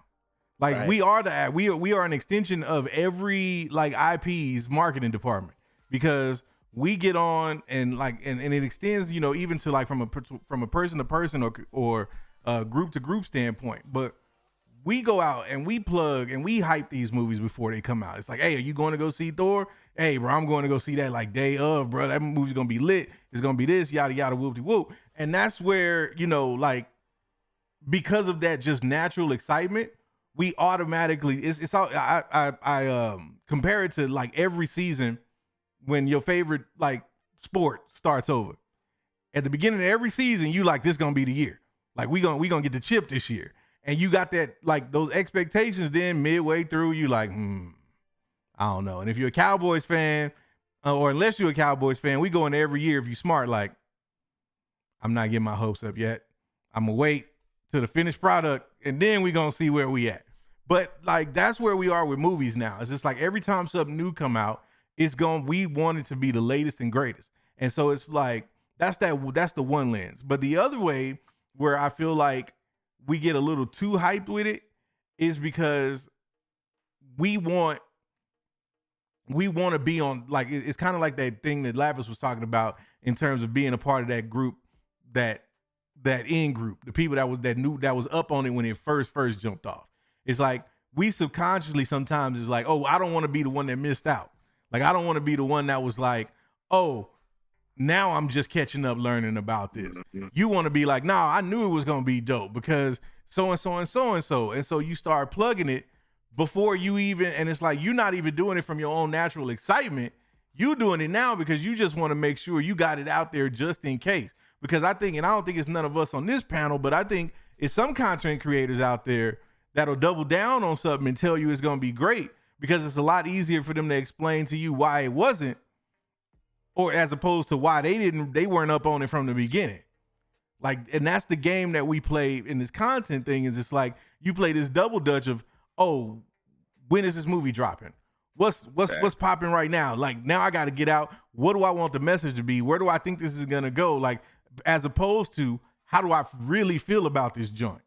Like, do I really want my community to like hear me plugging something that might not be that dope? And then I got to get on a video and be like, well, see, what happened was I thought they was going to do this because the leak said A, B, and C, and they didn't do that. So now it's like, here we are, WandaVision. You know what I'm saying? It's like, that's the thing that I think where we get a little ahead of ourselves. And I'm right there with that because I did the same thing with Kenobi. I jumped out after the first 2 episodes and was like, Kenobi's the best content we done got in Star Wars on Disney Plus. Period. Yeah, I was like, you know what? But you did that out of your nerdy stuff. You did that's what I'm saying. Exactly. Because that's like, because that excitement and that hype is there. And it's like, you know what? We try to or manifest that in the content that we create, because quite honestly, when I did that and when I put it out there like that, I was already thinking about that week's stream and being like, you know what? I'm so plugged on this. I want somebody to come at me because that's going to give me 30 minutes of soapbox time. Like, I'm going to be able to go off on some Kenobi. You try to talk down on Kenobi after them first 2, but then it was crickets during episodes 3, 4, and 5. You ain't hear nothing from your boy. It was like, hey, look, let me just... Hey, but Umbrella Academy. That, like, right. Exactly. We gonna watch The Boys. Exactly. So Miss Marvel, maybe. So it goes both ways. Like, I feel like, yes, sometimes we do kind of overhype things, but I think we just live in an era right now where we have to understand, like, every time something new come out, you gonna have that feeling. Like, it's gonna be that, like, unless you just, nerd executively put together where you like, you know what, nothing impresses me until I see it. Like, it's almost like that. Well, if you expect the worst, then you never get disappointed, right? You know what I'm saying? But I just, like, as a fanboy, I can't be like that towards Star Wars or Marvel or hell, even DC, man. Like, well, yeah, maybe DC a little bit, because I at no point had any hope for Bat Cullen. So I'm not even gonna pretend like I did. And I was right. I was hyped for Batman, but I went out there calling it, thinking it was gonna be dope. But I still had hopes, and I was hyped to like it. I had the most fun watching with the mains. It's just, hey, look, they can't all be winners, man. They can't all be winners. They can't. But you mentioned something, though, and I want to ask you about this, and then we're going to get into a little bit of that conversation of libation, because we got some things we got to put on y'all's mind. But Black Panther 2, man, I don't know if you have spoken on this recently, but, T'Challa. Now that we in the clutch, right? We in the home stretch. What do you think they're gonna do with the T'Challa character, and what would you like to see them do with T'Challa? What I think they're gonna do is, and it kind of makes sense now. Like, they're gonna I think they're gonna give it to M'Baku at the end of this jump. Okay. I think that's what they're gonna do. Vito. Vito is a fool. What do you say? That boy said, "Oh, Hogan."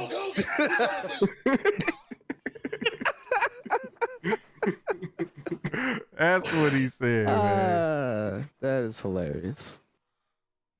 But I think they're gonna give it to M'Baku, bro. I absolutely hate that.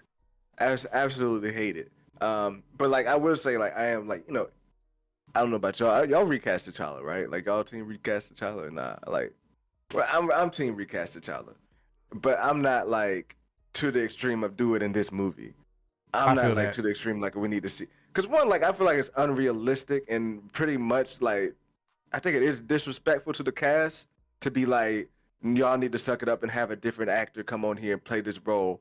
Like as a relationship they built there. Like I think that's pretty like the track. Like if it was something like he had like if it was something that was not anything other than the way he died, then it's one thing. But to have it be dealing with that, like let it be. Yeah. But I do have issues with like them going with M'Baku. Like to me, it's like M'Baku is never supposed to believe in Bast. Like he's never supposed to be on that way. And so like we can't go any more than this movie and maybe an appearance in another movie with T'Challa without T'Challa. Yeah. Because to me, it's like if you do that, then you're taking away M'Baku. Like if you do that, you are taking away something from us that we're not gonna be getting. So to me, it's like let's go 1 and 2, but then introduce T'Challa through the multiverse. And like that's how I've always been on it. And bring him into the 616.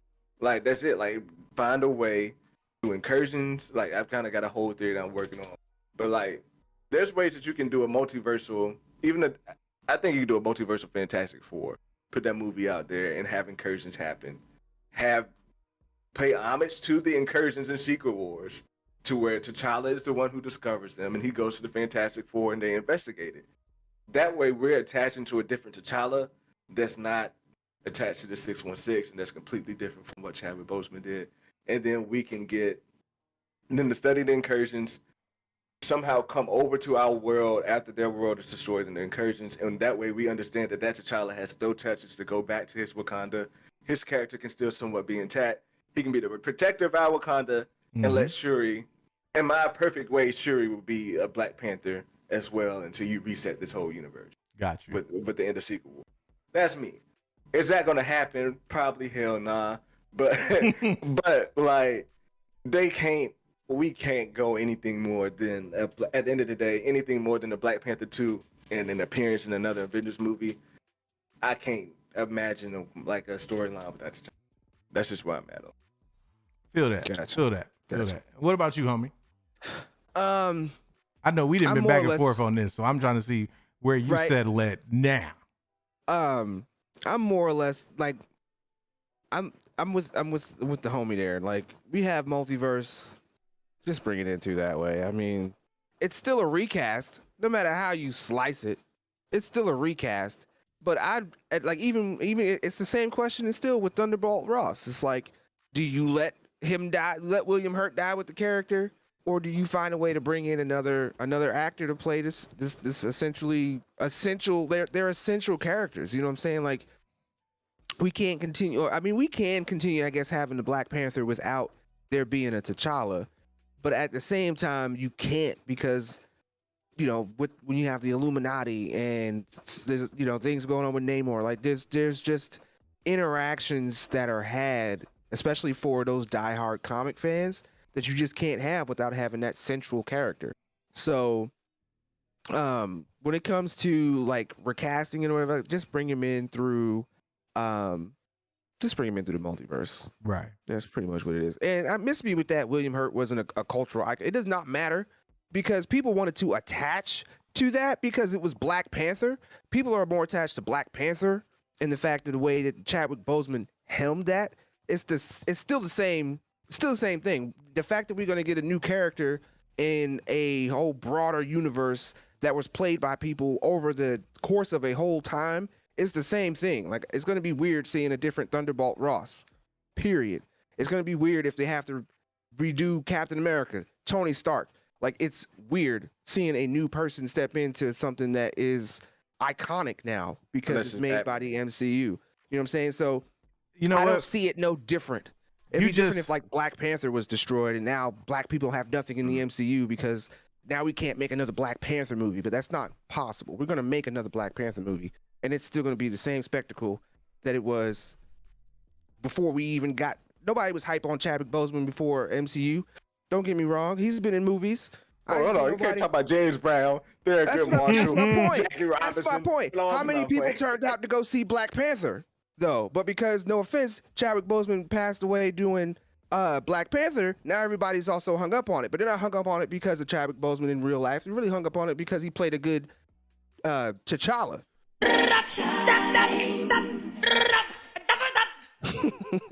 That's Michael co-signing because you spitting fire, bro.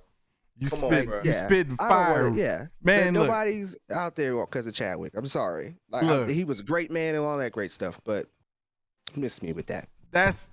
I couldn't have said it better myself, man. I think people get it twisted when the whole Black Panther like phenomenon popped off, and we were celebrating Chadwick, and then his untimely passing, and people being heartbroken and everything else. I think people missed the significance of that in this, and by people, I'm gonna say people that were kind of outside of Black culture looking in, and I don't blame them for that, but I think it's important to articulate that difference. We didn't celebrate Black Panther because Chadwick Boseman was Black Panther. We celebrated Black Panther because Black Panther was the first time that we were being kind of holistically represented in a multi-million-dollar like blockbuster movie that was going to transcend just a small demographic. Yeah, we've had movies, we've had Black movies where they made some noise, they've gotten some notoriety, but this is a mainstream kind of multicultural, first of its kind cinematic universe, and you're getting a Black movie written and directed by a Black man that isn't going to shy away from Black greatness. Like, that was what we were celebrating. And the fact that Chadwick was the dude that was able to, or that was going to helm that, was just icing on the cake because we knew we had somebody that was official. We, like, straight up, there were conversations in the Black in the Black culture that was like, hey man, is Chadwick gonna be that dude though? Like, are we like sure he's the one?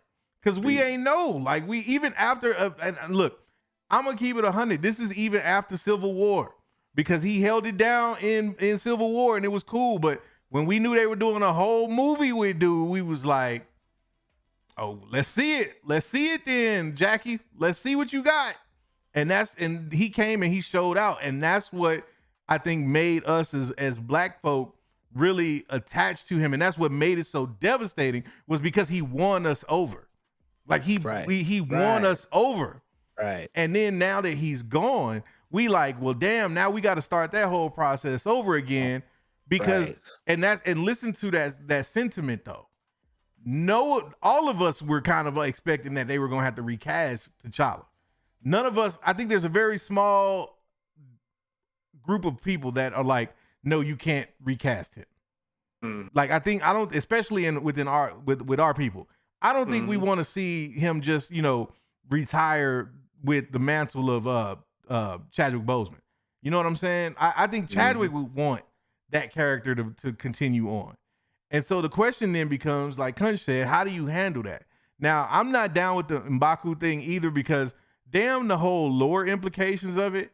Like, he's just not king to me. Like, that's not a character that after you saw his arc in the first movie, now you want me to believe that he's king worthy, and that now it just doesn't mesh like to me. Nobody fanboy that matter too. Right, to exactly. Well, there's only one person. And there's only one person, and it would be the most ridiculous thing that they would do, I think.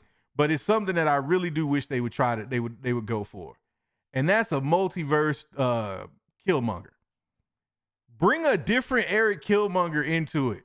Like, that ended up becoming the Black Panther in a different universe. That ended up inheriting the mantle from T'Challa because of an untimely death in that universe. Or something like that. If you want to, because my thing is, let's just keep it a buck. What other Black actor are you gonna get to be the king of Wakanda that's gonna be able to, like, not make you forget, but make you go, well, we ain't got Chadwick, but this is the next best thing. Damn some Idris. My man from Snowfall. Maybe, yeah, But, possibly. I'm not thinking John David. Like, I'm not on the John David Washington train, but I heard a lot of normies tell me that. Like, I heard, like, for real, like, people that I spoke to at work, people that don't follow it, they talk. There's people out there, bro. There's people out there. And I don't think, no slight to Michael B. Jordan, but hell, like, he don't speak African vibes to me. Like, I can't see him playing the African accent. Like, it's like that type of vibes from Michael B. Jordan to where I don't think he can deliver that type of performance to be that type of T'Challa. Okay, that's fair. That's fair because he would have to prove it. He would have to prove it. And then on that point too, in the multiverse, even through What If, they've kind of submitted like T'Challa was who he was through the multiverse. Killmonger, like he's gonna Killmonger to me throughout the Killmonger to me is just a villain who is a villain throughout.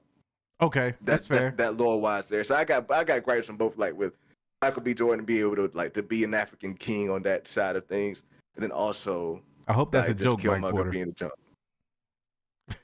Might even cut you off, but I said I hope that's a joke. But and you like that's the one thing. That's the one hang up I have with the Killmonger piece is like it was so I think derailed that character arc and what he what he established in that first movie. I'm just looking at it from the selfish standpoint of like the John David Washington thing, nah, bro. Like I'm, and it's nothing against him as an actor. I think he could hold it. He could hold it down from an actor standpoint. That's cheesy, bro. It's just exactly. It's like, come on, man. That's like the default option. Yeah. You know what I'm saying? That's the cop out option. Like lean. And the other thing I want them to do though is lean into it. Like don't dance around it. And damn sure don't do this.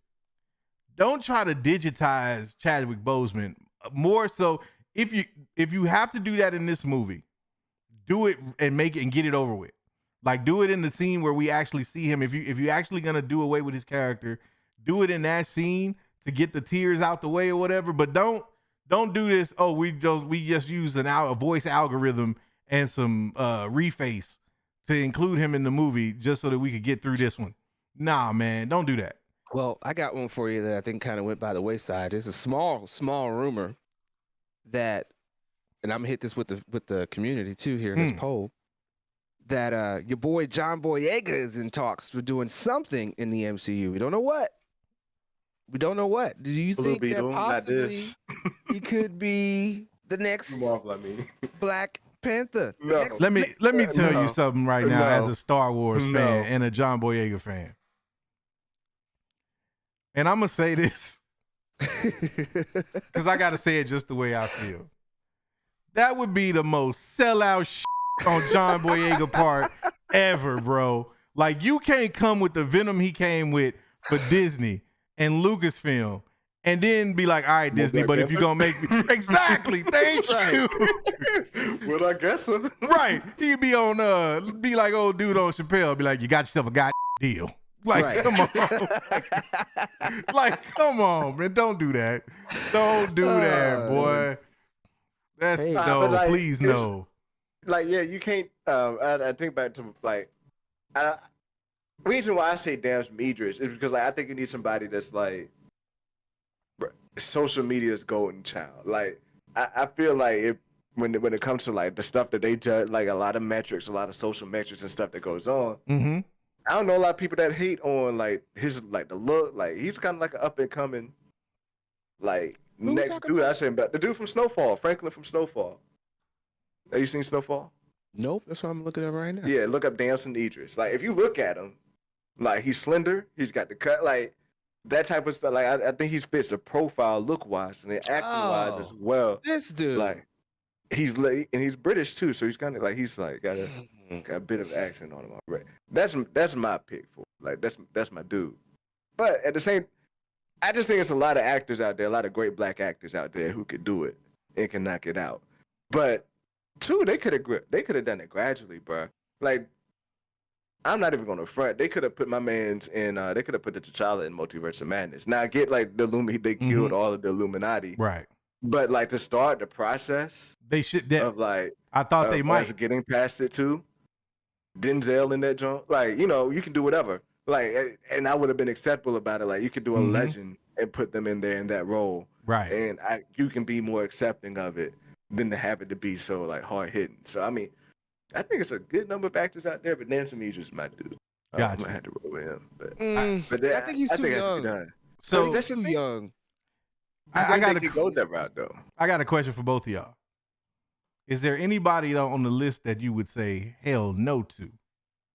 Boyega, like Yeah. Okay. We already said it. The boy beside Boyega, I got hell one that just no popped into my to- mind. That's why I asked. I want to know y'all's first.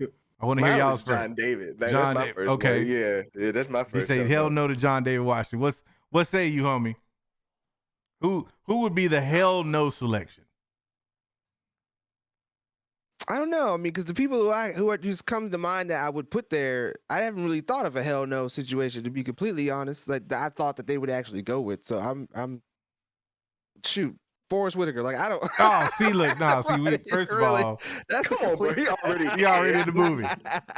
What, he gonna recast? Hey, He we gonna go talking find? multiverse. We talking multiverse, man. Green Look. screens. We can have two Forrest Whitakers. Don't say it ain't Man, possible. don't do that. Look, you done made me blur up, bro. I'm like, nah, man, nah. He said, because I just can't see that shit. I can't. Nope, I cannot. Look, hey, let me close one of my eyes. I Exactly. can't Like, see it yeah, happen. exactly.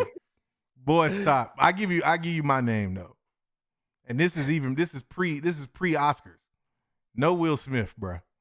No Will Smith. Oh, that's that's quadruple hell. Please, too. that's I don't like even- hell.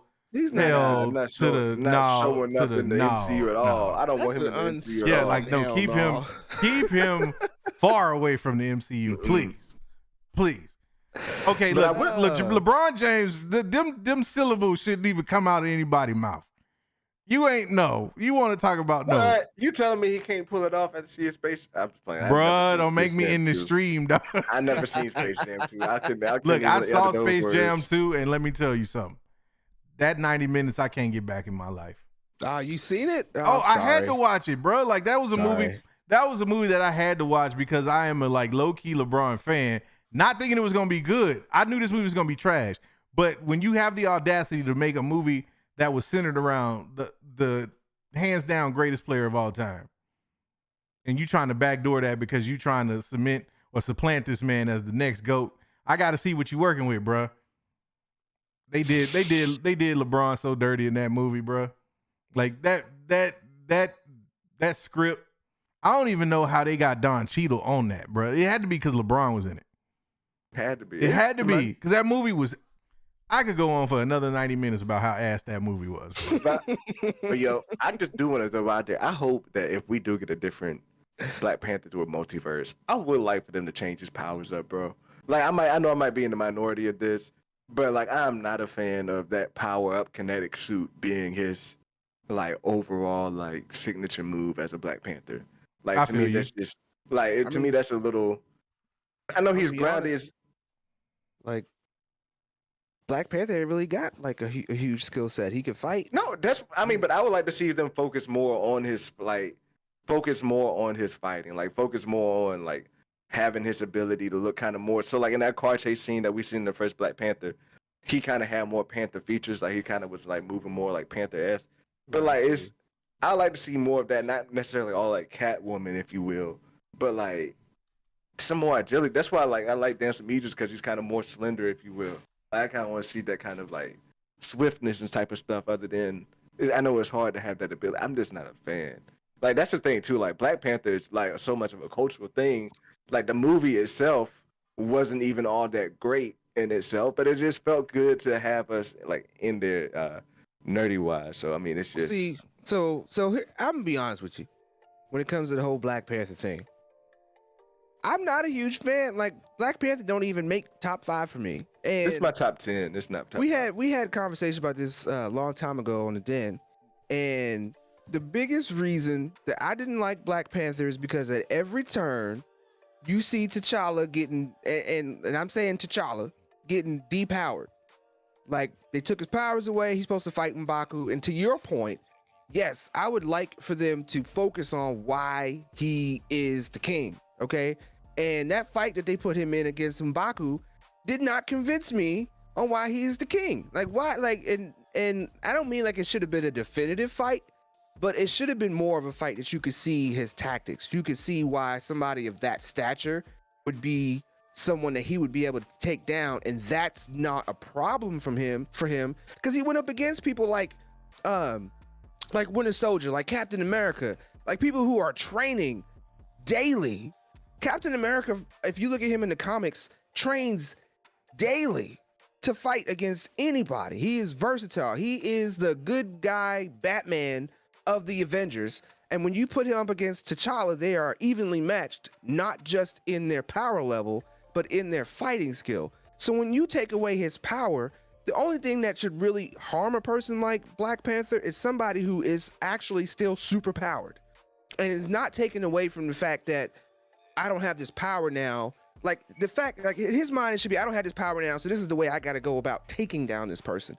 And I feel like they drew that out for the dramatic of it, for the drama of it, but it took away from the character for me because he damn near got his ass completely handed to him before he was able to overcome it through the plot armor of the story. Mm-hmm.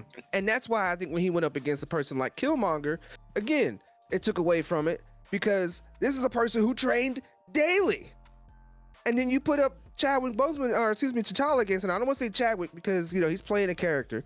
But you put T'Challa up against Killmonger, and the only thing that you could say is the biggest reason why he lost that fight is because he was holding back.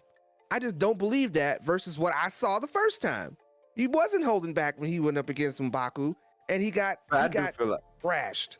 I mean, I do feel like it was the weight of the situation on the second. Like, I never thought for a second that he in the weight of the situation, you got somebody that you clearly know is going to use your resources to destroy the world, and you hold back because you want to try to prove what? It was you're a situation. Guy? See, then just don't kill him. Now go ahead, Kim.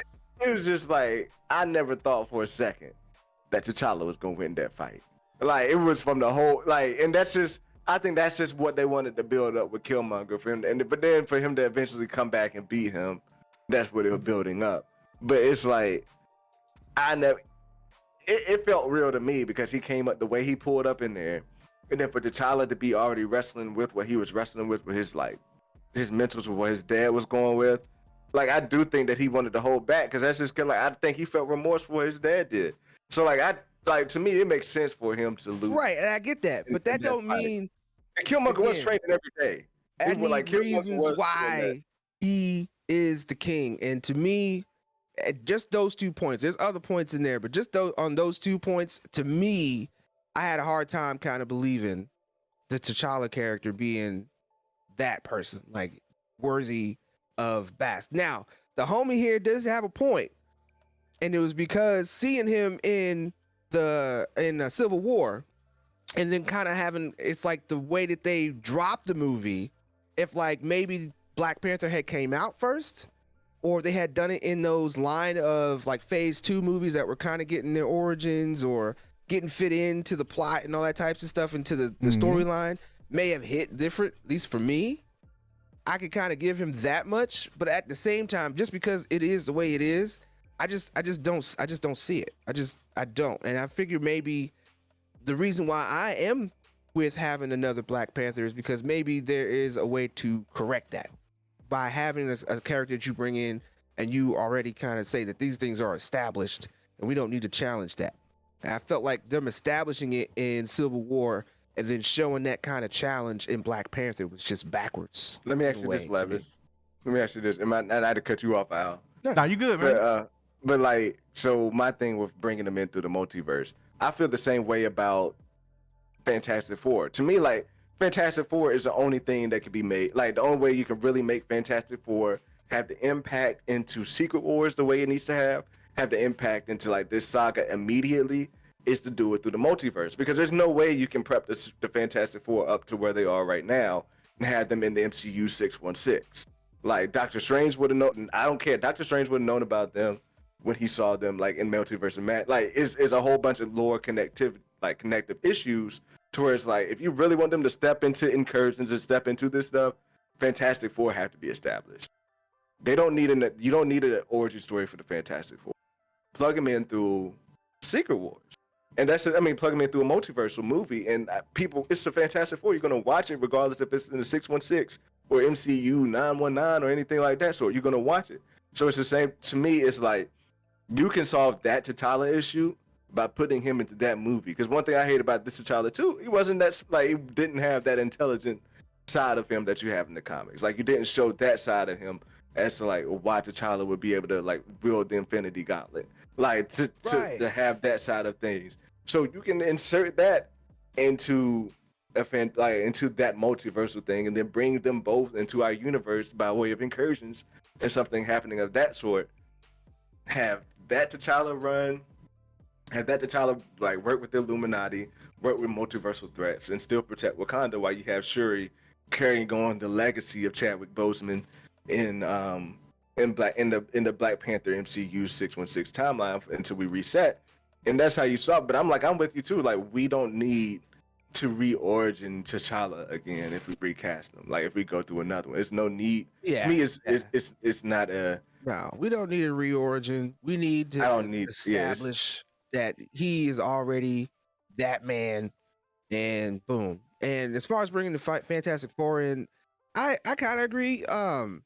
Especially with the way that they did the MCU now, is like the best way to do that would be to introduce them some kind of way through a multiversal situation and then bring them in to the 616, and or you bring them back and then you lightweight explain where they went, why it happened, blah blah blah blah. They was always a part of the 616, but because of this event, that's what happened. And you just touch it on a movie. You know, you give it maybe 20 minutes.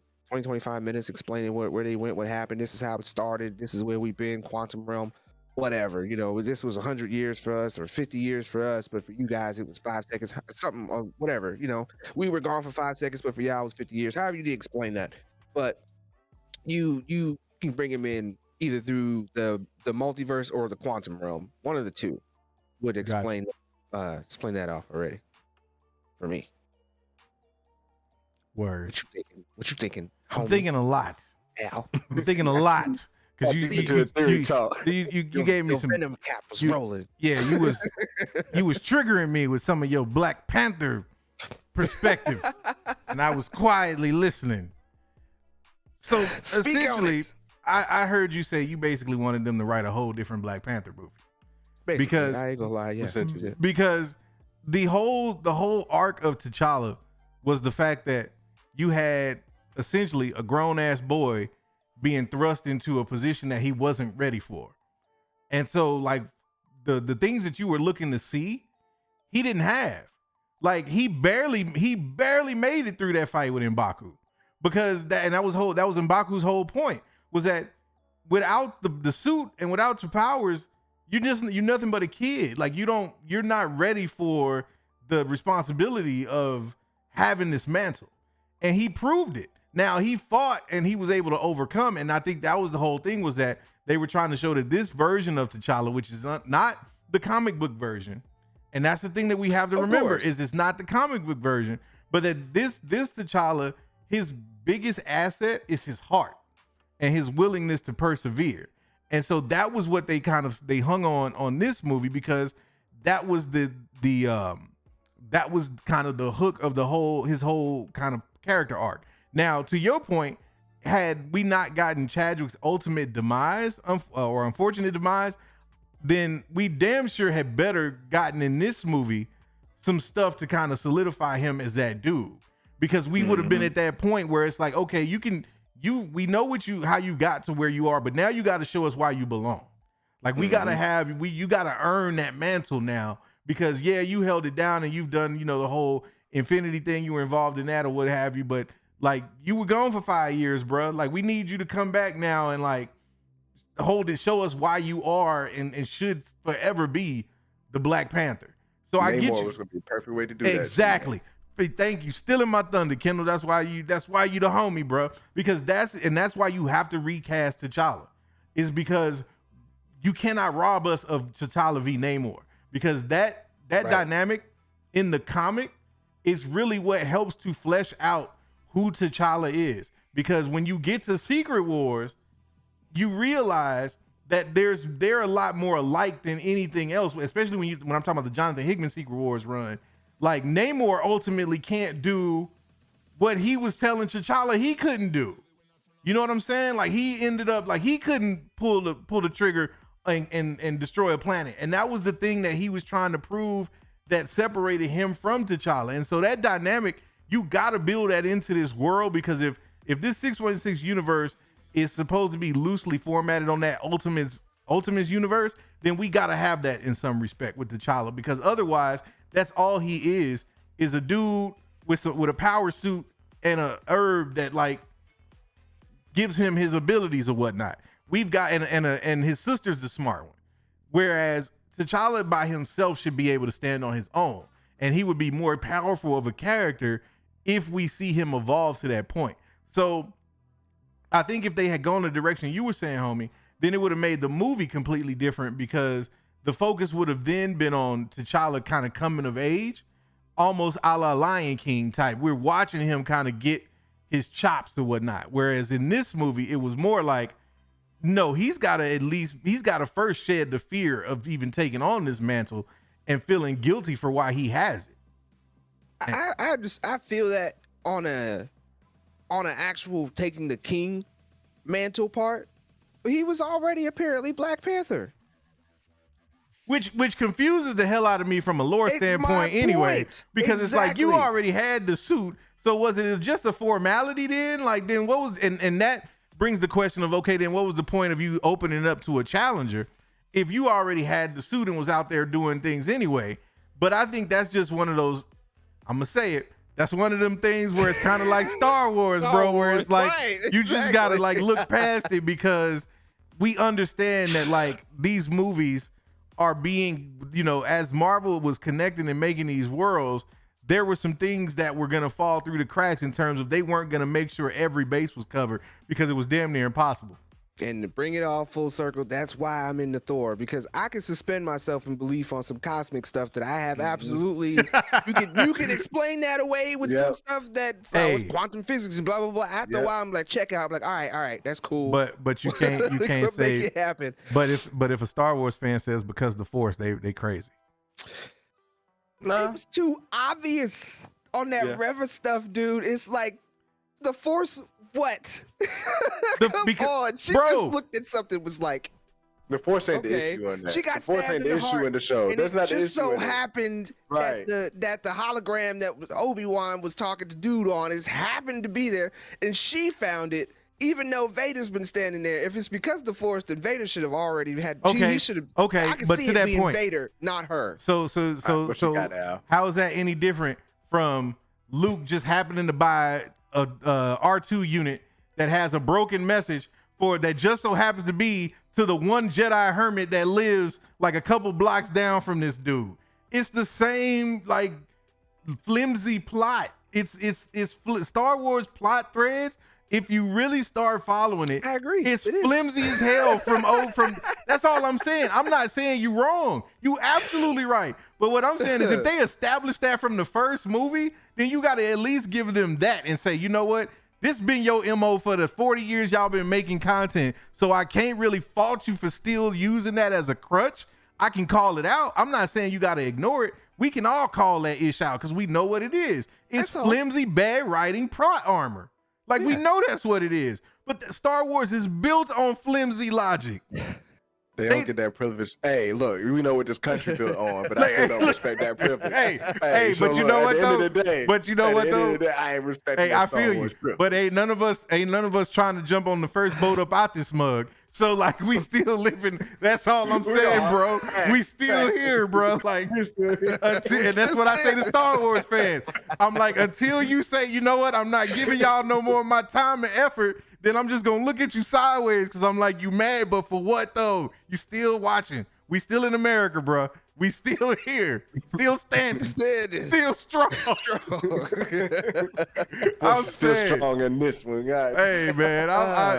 It's all good that at the end of the day, I think we all talking about the same coin, just different sides of it. Pretty much. And as long as we can acknowledge that piece, I think we still gonna be all right, man. I think it'll still be all right.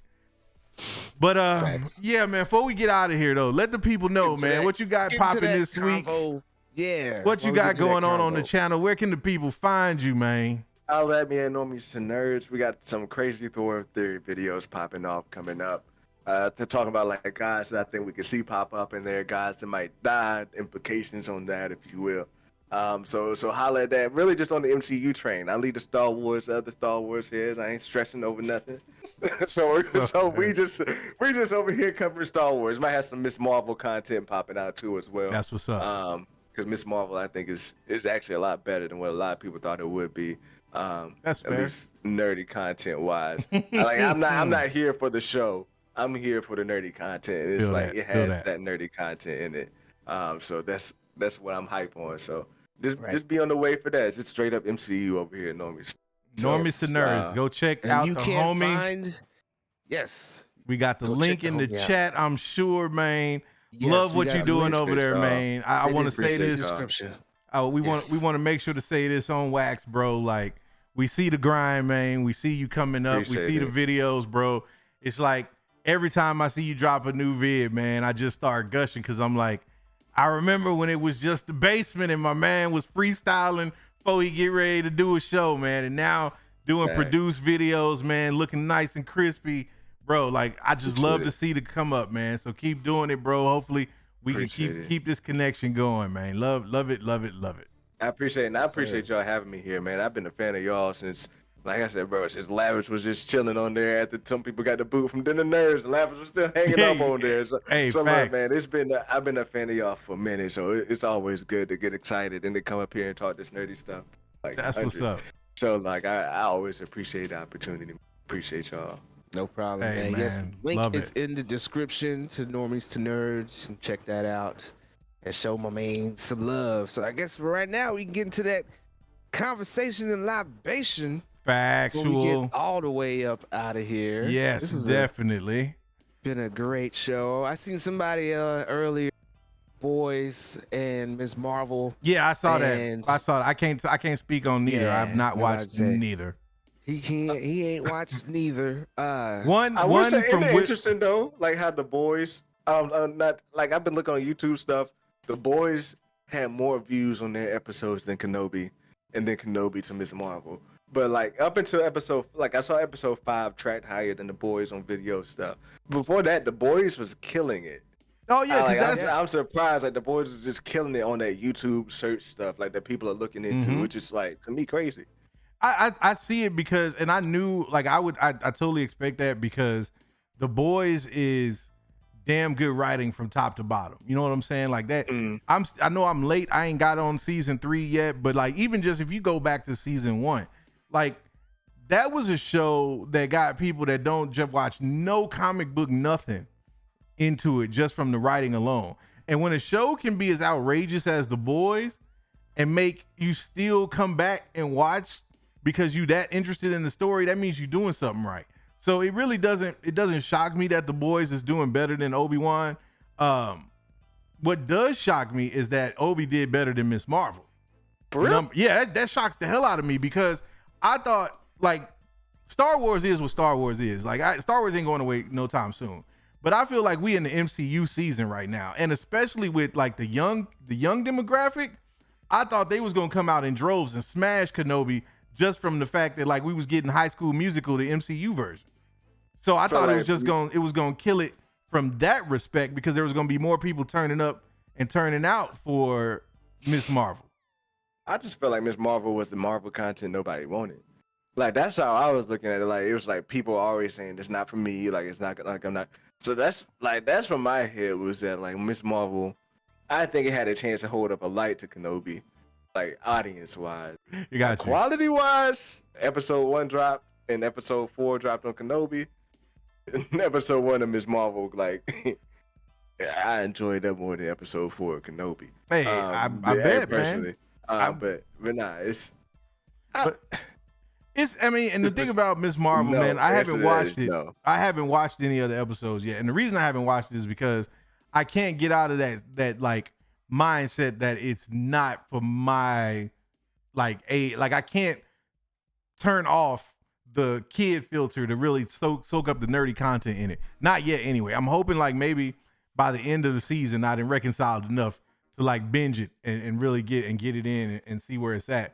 But from what I'm hearing, man, it sounds like they've done a really good job of not only kind of representing who Miss Marvel is and who that character is, but that there is like some MCU goodness in it, and that it does have that vibe, and that you can rock with it on that level. So who knows, man? Maybe I'll give it a shot. We'll see. Yeah. We'll see. Give it a shot, They bro. do introduce some things that are MCU heavy.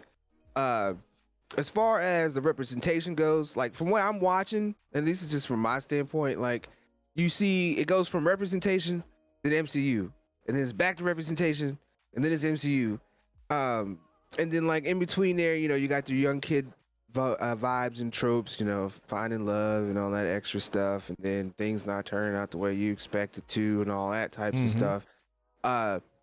It is an interesting story as far as how is this young girl, because it's the only part it's not even a spoiler, because I do agree Miss Marvel is probably more of a bingeable thing, so like watch it all at once is what I would suggest.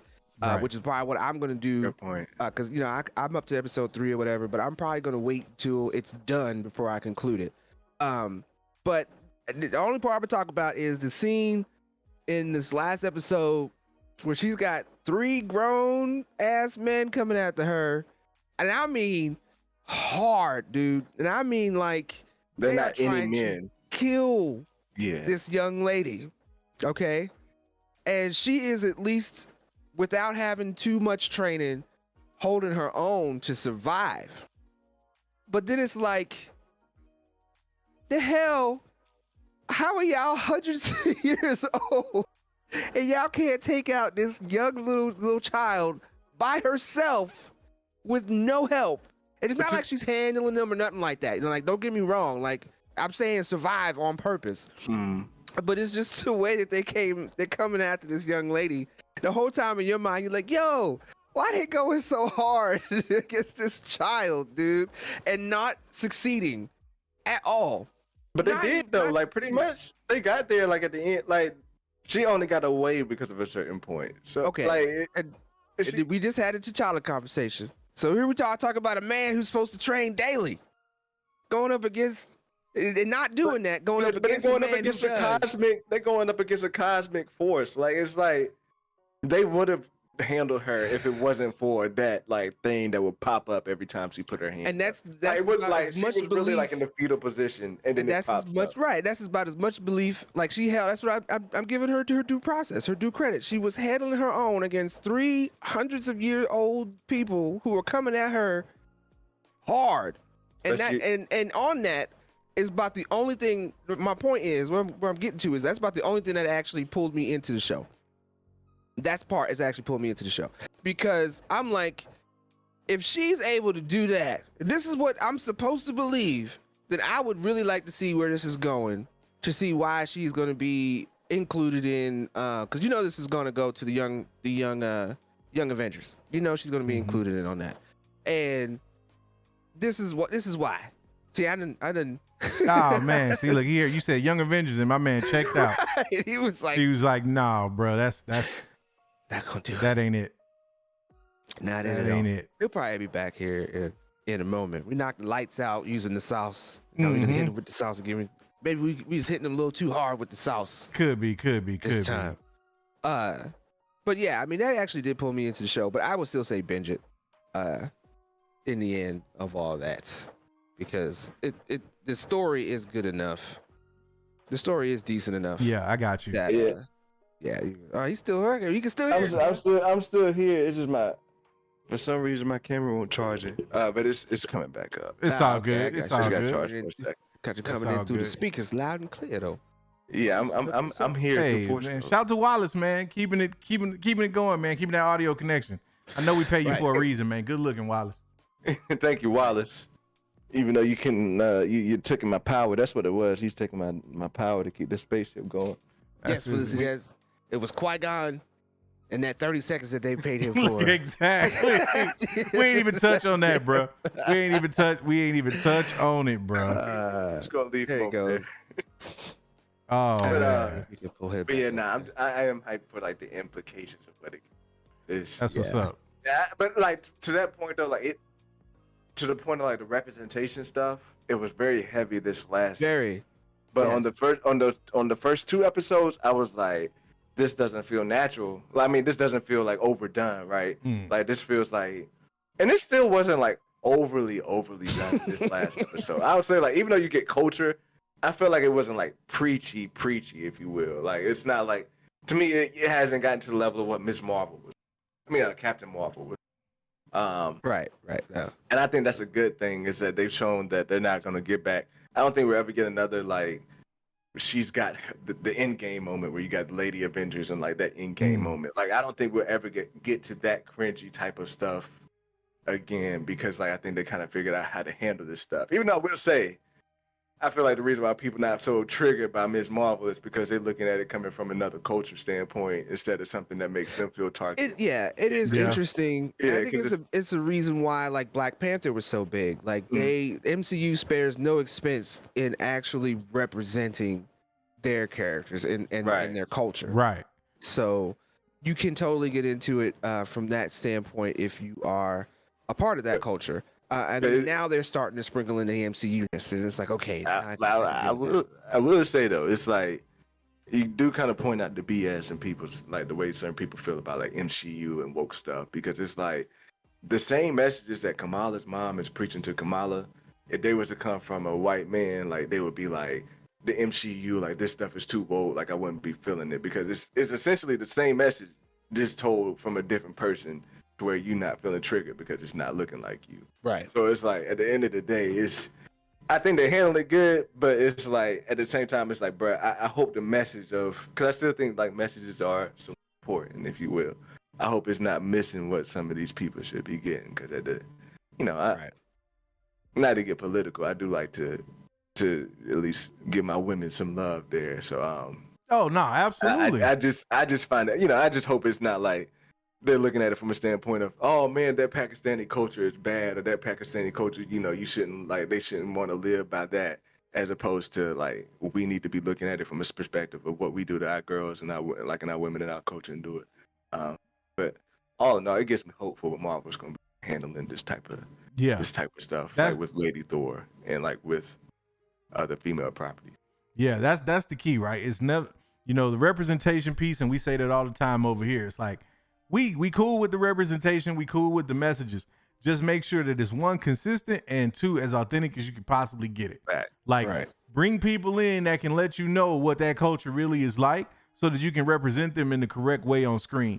Like, we're past the point where you just throw somebody of color or, a female on character or on screen, or LGBTQ character on screen just for the sake of checking a box. Like, make sure that they fit the realistic representation of that particular group, and we good. Like, I'm not, even if it's content that I say I can't relate to and it's not for me, that you will never hear me say that somebody shouldn't have representation because I don't like what they're about. Never. Like, what makes me say that I should when somebody else shouldn't? I'm not here to gatekeep like that. And I think most of us who look at the world from a lens of common sense have that same feeling. You know what I'm saying? I think it's only the people who kind of have that unrealistic point of view, or who are doing this for the clicks, and to your point, Kendall, and doing this to kind of stir up that woke drama on social media, because they know that's how, they can keep them views up. As long as we aren't doing things to kind of help feed that kind of ignorance, then I say keep it coming, man. Like, it only makes the MCU that much more viable and long lasting anyway. So I'm here for it, even if it ain't for me. And my last point on that is, I did like, because it was like the first episode, I was like, is this stereotypical? Like, is this like kind of backwards, like, and like offensive representation? Because it was like, it was kind of begging on like the stereotypes that I kind of thought of that family, like just from the outside looking in. But then I looked online, and like I looked at like Pakistani reviews and what other stuff was doing. Like Chillmonger brought that up on one of his stuff too.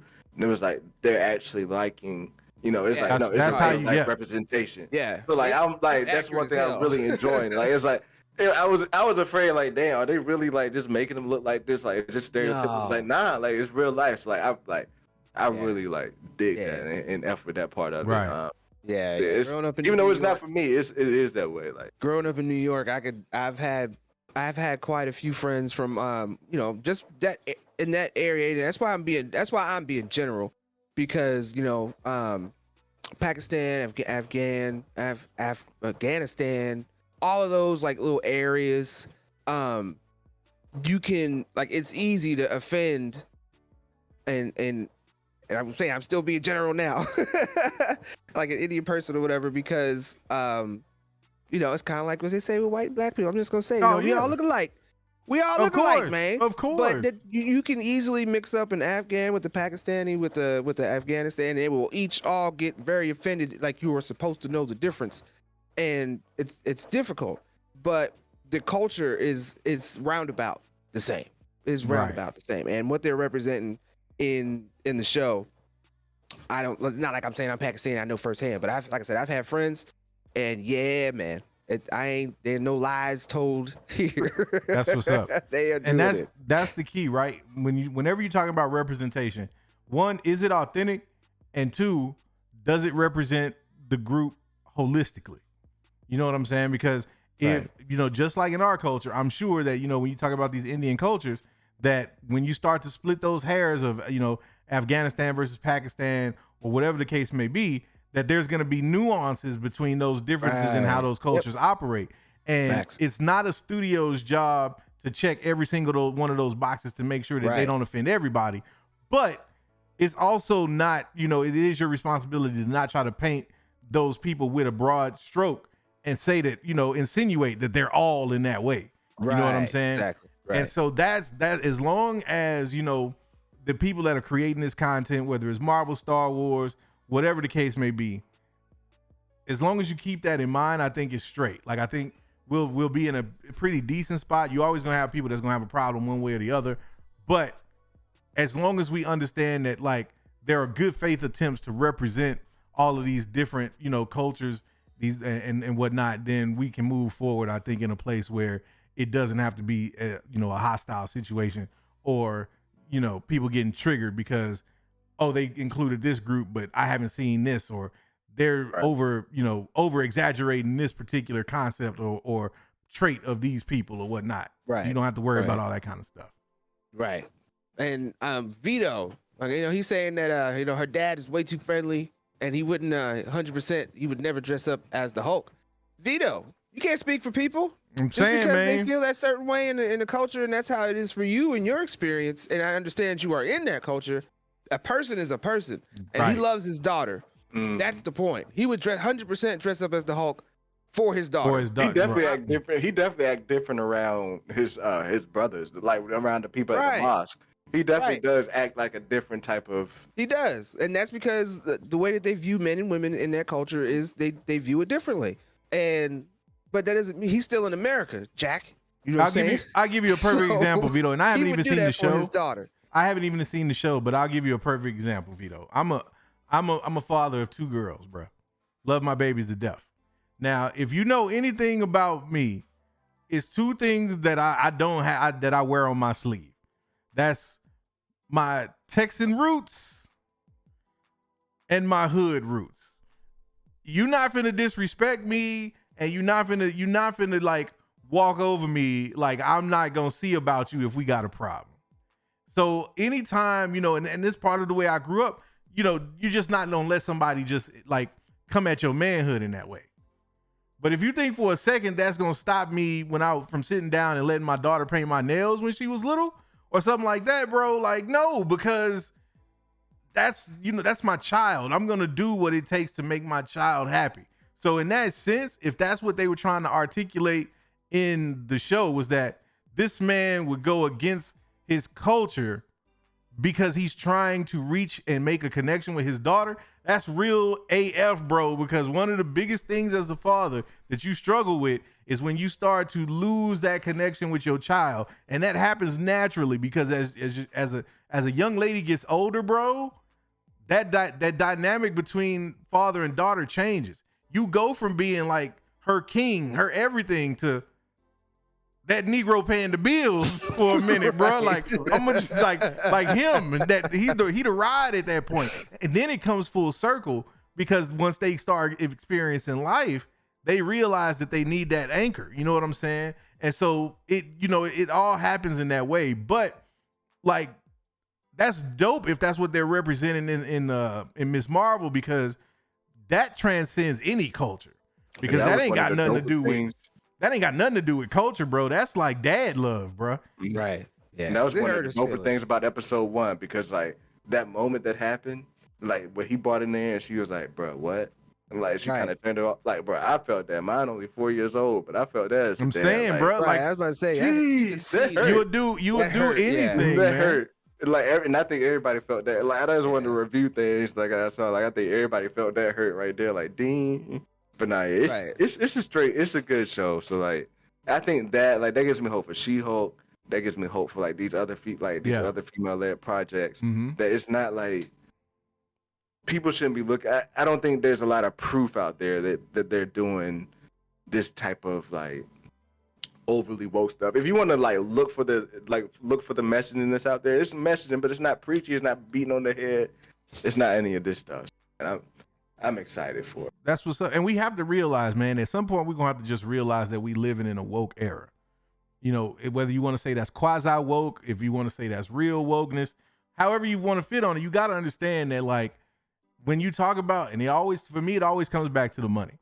This is dollars and cents, man. And if you're consumers, and the test is showing that like people care about whether or not you represent like all people, and whether that actually, like if there's metrics to show that kind of thing actually makes a difference to your bottom line, then you damn right. Like MCU gonna throw everybody and their mama on screen, because they're not going to do anything that's gonna jeopardize their bottom line. Not intentionally. Yeah, they'll make some mistakes here and there, and it might cost them a few million, just depending on, you know, the level of the mistake. But they are trying to make money. Star Wars trying to make money. If they screwing up, the only way we're gonna be able to get them to realize they screwing it up is if all of a sudden they start looking at them bottom lines and them revenues start to drop. That's the only thing that's gonna make any one of them studios pivot. So if Miss Marvel is doing it and everybody's like, you know, this is what's up, then clearly they're gonna keep it coming. And She-Hulk's gonna be the same thing, bro.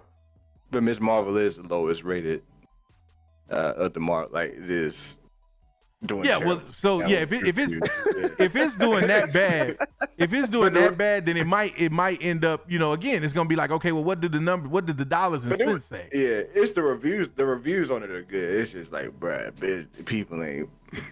Yeah, people ain't watching it. Yeah, it's kids. It's too much stuff. It's for the kids, man. Yeah, and like, if you look at all the stuff that they brought out on Disney Plus up to this point, or up to at least Ms. Marvel, they have been at least for the demographic of, I'd say 18 to 45 at very least. You know, you got people who can relate to stuff going on in Falcon and Winter Soldier. You got the people who are just naturally interested in what was going on with WandaVision. And if you look, like I said, a lot of the demographic, even when we were covering it, if you look at that, we was getting hits anywhere between 25 and 52 on that show. And now you're going to a show that's really probably going to hit between kids like 5 to 17 and sprinkle in adults, because, you know, they the ones paying for motherfucking Disney Plus in the first place for these young ass kids to watch them. So, you know, and then you have the people who are just into it because of the representation as well. But I see, like, while the show is running, I don't see them getting too high on the ratings, but maybe for a binge watch thing later, I see those numbers being high. I just don't see it being high weekly, especially when you drop it in between Kenobi and you got people already trying to flesh that out and argue about that. And then you got people like Exit Miller who come out every other day, every week, and that's that DC news over there and what's going down with that. Yeah, Miss Marvel is getting slighted because it's not a bad show and it seems to be taking care of itself. But there's too many other things going on that's just more interesting in it than trying to watch That's So Raven mixed with Hannah Montana. And I think Marvel should be straight up cool with that. Like I think they should. I think they probably should be cool with, like, you know what, we know what's up. Like we're trying this new thing. Like I think they should be cool. Right. But don't bring up. Look, I don't know if we got another hour left. Don't bring up DC. Yeah, we're not trying to go there. Don't bring up Ezra. Talk about Star Wars privilege, Ezra. Goddamn it, right, boy. Let me give Vito though. He said if you think if Shuri got a show instead, it would be more popular. Of course it would. Sure. Of course it would. Look, let's not pretend like race doesn't have anything to do with like the metrics on this show. Let's just be real about it. I mean, or not even race, but nationality. It's a show focused around, a Pakistani family apparently that, most Americans aren't going to necessarily relate to. So from that alone, especially in the climate that we're in right now socially, you're going to have people that are just going to check out of it by default for that reason alone. It don't even have to be anything deeper than that.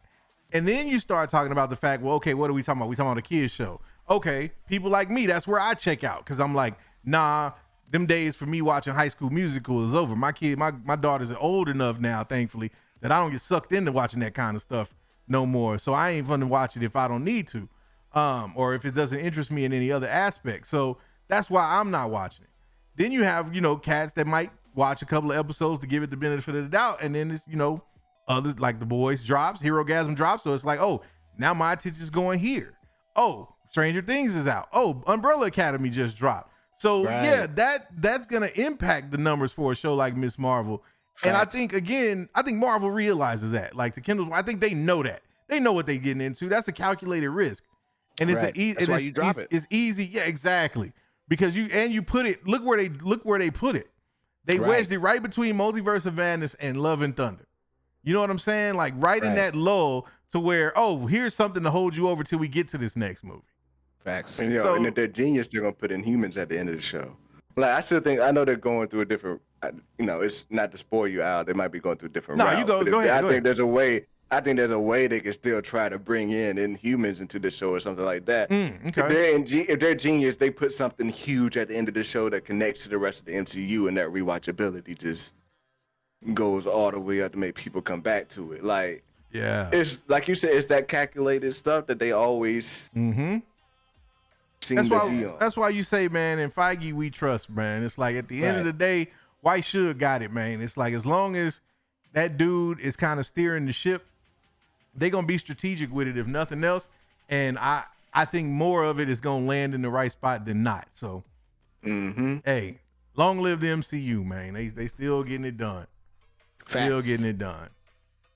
Yes. Well, what do you think? Yeah. What do you think, Freddie? I think we've made them wait long enough. Yeah. We do before we wrap this up. We've been at this for about 2.5 hours, man. I love it.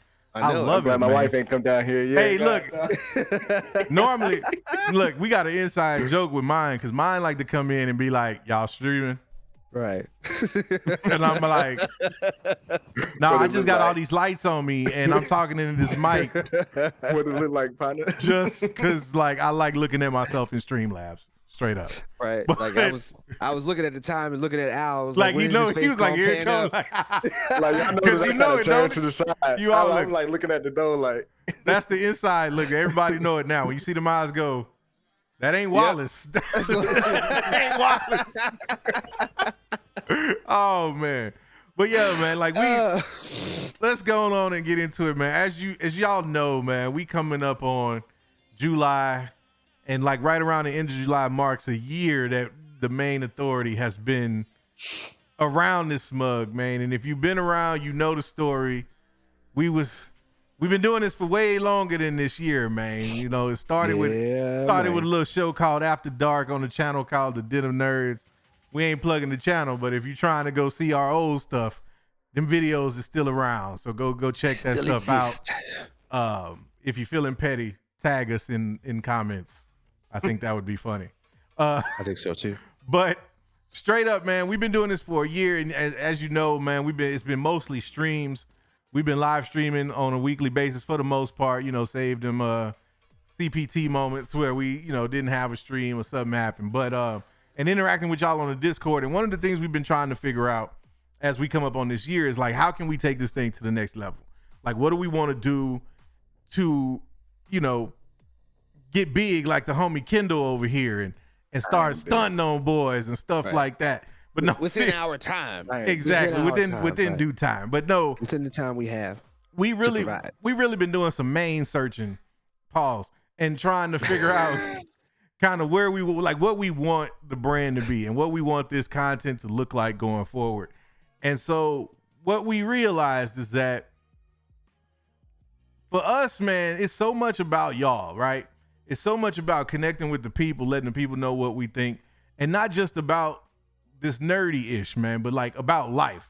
You know, a lot of times we'll have conversations and we take it into a direction where we try to, you know, bring it to the real world a little bit and have fun with it at the same time. And so we were trying to figure out how can we do that, but then still play the YouTube game and still, you know, get to that 1,000 sub mark and really start growing and getting the word spread about the Maynes. And so we realized that that's gonna require some actual produced, like, some content. Like, we're going to drop some vids on y'all. So we are here to tell you that this is actually, as you know it, the final stream of the Mayne Authority Live. The Mayne Authority Live will be deaded after tonight. And what better way to do it than with the homie Kendall, man? Because Kendall's one of those, man. Like, I have nothing but respect for the dude. I love his takes. I love everything that you do, bro. And I wanted it to go out on a bang, man. And this is the way we did. I couldn't have asked for a better episode for us to ride out. But this is the last stream, man. We, in terms of us doing these weekly streams on the tube, man. What we want to do now, what we about to focus on going into this year 2 is the core group. I'm talking about like the Kindles, the Ride or Dies, the ones, the Patreon, the people that have been backing us and supporting us monetarily for the last 12 months. You know what I'm saying?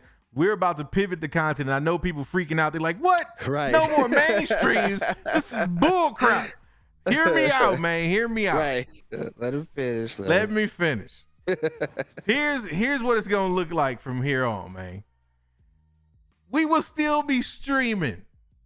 We probably going to stream maybe twice a month. We're going to reduce it from every week to about twice a month. If you want to catch those streams, though, the live stream, you got to come to that Patreon, man, because live streams will be Patreon only going forward. Now, that's going to be a timed exclusive kind of situation, because what we going to do is we going to then take some clips from those streams, man, and we're going to flesh those out into actual videos and throw those on the Mayne Authority. So you will still be able to catch us. You will still be getting content on a regular basis from us, but it's going to have a little bit more polish on it. We're going to take some of these ideas and really boil them down and do some, you know, content around those videos and post that. We'll post clips of the streams. We still going to have commercials coming at you, but Patreon, we're going to get first dibs on new commercials. They'll live over there for a minute, and then we'll start introducing those on the YouTube channel. So really, what it comes down to is if you really jonesing for that Mayne opinion, if you really trying to get in there with us, you're going to come to that Patreon, Mayne, get that sub on, and you're going to get like non-stop Maynes. Because one of the things that I want to do, and one of the things that me and the homie been talking about doing, is really opening up these streams to where we go in all kind of directions, man. The streams are going to, since we're not streaming for as many times a month, definitely going to probably be living around about this 2-hour mark. You know what I'm saying? We're going to make sure we give y'all plenty of content. You know what I'm saying? But we going to get into, I don't know about that, A-Par. Like, slow down, bro. Like, I don't know. But we gonna be getting into some over there on that Patreon. Like, it's gonna be still some Marvel, it's gonna be some Star Wars, but it's also gonna be some life. We gonna be on some real, Mama Good, I'm sorry, but I gotta say it like this, no bleep. It's gonna be some real shit. Right. We gonna be talking about some real life-ish and connecting some of this stuff back to like the real world, man. Really getting into some stuff. We thinking about doing some streams or doing a segment where, you know, we offering advice on relationships, man. Like, whatever you need, we gonna have it for you, because that's what we want to do, man. We want to open ourselves up, pause, to the people. We want y'all to like really get to know us for who we are, because that's what we thrive on with this content. It's like talking and giving our opinion, but really relating to people in the most natural way possible. And that's what we do on here. It's not an act. When we get up here, we speak in facts. I'm giving you opinions. I'm giving you my opinion on how I feel at that point. My ish changes like the weather. Like, I can get up here one day and love something and hate it the next, and I don't have any problem breaking down why that is. And so that's what we want to continue to do. The homie is going to continue to hit y'all with them deep cuts and that lore content, man, we gonna start really fleshing that out with some of these produced videos and stuff like that. But we'll still be on the Discord. Discord's still gonna be popping. I'm sure if you've been on the Discord, you see that we kind of reduced some stuff. Hey, authority-gasm, but hey, somebody write that down. We're gonna have to use that, bro. Like, but yeah, like Vito. So like perfect example. We had a dope ass conversation last night up until 3 a.m. with the homie Vito. That's stream stuff, bro. That's stuff that when we was telling you last night that we like it's don't worry, it's coming. That's what we was talking about, man. We gonna be doing conversations like that, and if it comes up naturally, those subjects, man, then we gonna get into it. We don't claim to be experts. We're not sitting here telling you that we know the keys to your success or whatnot, but we just want to pour into you some of our life experiences so that you understand kind of how we got to where we are and kind of what guides the decisions and some of the takes and stuff that you hear from us. You know where that's coming from, and you know that way you can validate that it's authentic, because that's what, you know, for me and for the homie is I think upmost is that everything that we do is real. And that's one of the things that kind of led to us making this decision was, you know, we get up here every week, and not every week are we feeling exactly everything that we talking about. It's like, you know, yeah, I like this nerdy stuff and we get into it all the time, but it's, you know, it's been a few times where we like, hey, you know, Miss Marvel's out. What we gonna talk about? Hey, man, we'll talk about it for like 2 minutes. Keep it moving. Like, and you know, that's not, to me, that's not authentic. When we're up here trying to contrive content for y'all, it's not real, and I think y'all feel that. And so we want to get back to having like that kind of, we want to get back to that after dark feel, not necessarily that format, but we want to get back to doing it the after dark way, where you come in and kicking it because Al and Lavis is in the smug. You know what I'm saying? Polyhedral got me. I'm sorry.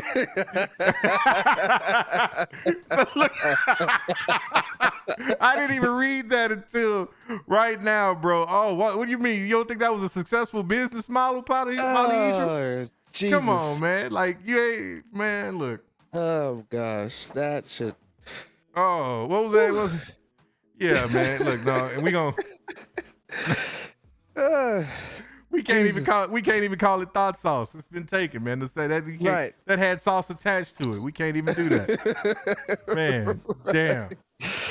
That's Jay with the yes. If to co-sign what the homie is saying, yeah, we want to get a little more real world. We want to be able to be a little more loose. And at least for us, the way that we were able to do that would be to cut back on the live streams, be able to turn that into more of a content-based thing for the YouTube, and give you guys the actual mains on the Patreon, because we have a little more control over that than we do just going straight live and talking about it there. And besides that, there's a higher potential for you guys to get a little bit more content from both of us, because when we're able to go on a Patreon and do stuff for the core group, and then we bring people in, or people come into that, we can at least know that we have our core group there, and we're branching off on that, and it's going to be more of a core group, not so much as like live. Right now, anybody could pop on and decide to come in here and just be any type of way and derail the show, whatever the case. To a certain level, yeah, you guys are going to police that too. But on the Patreon, it's family.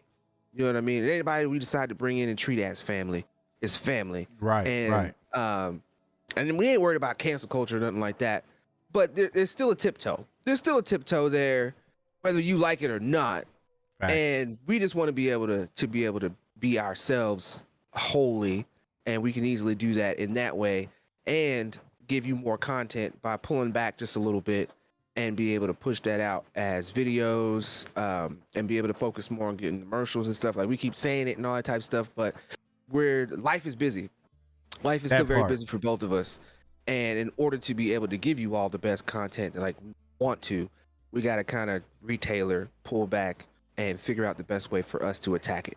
And like, I can edit videos all night, I can edit videos all day, but it's difficult to do that and try to keep up with the socials and try to keep up with what's going to be popping off next and try to keep up. You know what I'm saying? Right. That's difficult to do, but we can probably give you guys more by going on to Patreon and then snipping that out and all that types of stuff. So it's a good change. Yes, because I think it's gonna get a little bit more authentic once we make that move. Because the one thing about the live streams on YouTube, to the homie's point, is like, it's one thing to get up here and give the take, but then you also got to be kind of conscious of the direction of the stream, because like he said, if somebody pop in on some nonsense, or if we get a little too loose with it, it's like we got to rein it back in. Whereas when we do these streams on the Patreon, man, wherever that conversation go, bro, if we talking about going there, we going there. And there's gonna be some times where mofos might have to check out, bro, because they ain't trying to have that conversation. But hey, it's gonna be what it's gonna be, dog. Like that's just me. That's who I am. And I'm one of these people that, like, I don't really give a damn how you feel about what I'm saying about my life. I'm more worried about me being able to impact somebody, or them being able to avoid a certain pitfall, because I went through that. You know what I'm saying? So it's like, that's where we at with it, man. We started doing this during the pandemic, after dark, and this whole idea was born out of the idea of giving people a place or alternative from the world where you can still relate to people, but you can do so in a safe space where your opinion ain't gonna get attacked just because it's your opinion. You know what I'm saying? Like, that's what we started this on, and that's the way we started cultivating that whole, I call it a movement. I know that's a like buzzword and people use that ish all the time, but like, that's what After Dark and what the main authority is. You know what I'm saying? And we trying to grow the movement. We trying to get this core group and spread this out, man. We want people to kind of get an idea of what it's like over here on this side. You know what I'm saying? And so, again, still gonna be doing dope content, just delivering it a little bit differently and focusing on those of y'all who, you know, have been down with us and have been really, really down with us, like, from the beginning, because it should have never stopped being about y'all. And so now we're just gonna repurpose and refocus that, man. So hopefully, you know, even though this is the last episode of the Main Authority live in its current iteration, this won't be the last time we had a homie Master Crunch on with us. I hope you coming over there for some of that real and gravy, man, because it's gonna get real. I gotta get y'all into the dojo. Sir. When called on. Yes, sir. Facts. Yes, sir. Facts. And yeah, there will be changes coming to the Discord as well. Jedi Mike. Yeah, some things gonna get moved around. There is another edition. I know you guys were Virtues and Sins and stuff, and y'all don't see that on there no more. It's gonna be another edition that probably coming on there that's gonna take that spot. And then I know we got people on there like Darren. We got the Widow, and we got the homie, the Doctor, Dr. Windu, on there now. They're gonna be getting moved. They're toward the bottom now, but that there may be an amalgamation coming together on that as well, to try to keep some of that some of them notifications down. There you go. Exactly. For you guys. Exactly. That way. I'll be thinking somebody hit me up on Discord, bro. It's just be us, man. Hey. Jermaine said Jermaine. Right. Hey, I didn't mute Jermaine ass about 15 times, bro. I'm like, look, Mayne, when I need to know something, I'll come ask you, man. I don't need you to come tell me all the time. I already got YouTube notifications for Facts. Facts. But and yeah, man. Next week is the 4th. Yeah, that's the 4th. So we probably won't have a stream next week because, the smoking skills will be on display. Your boy done already bought the brisket.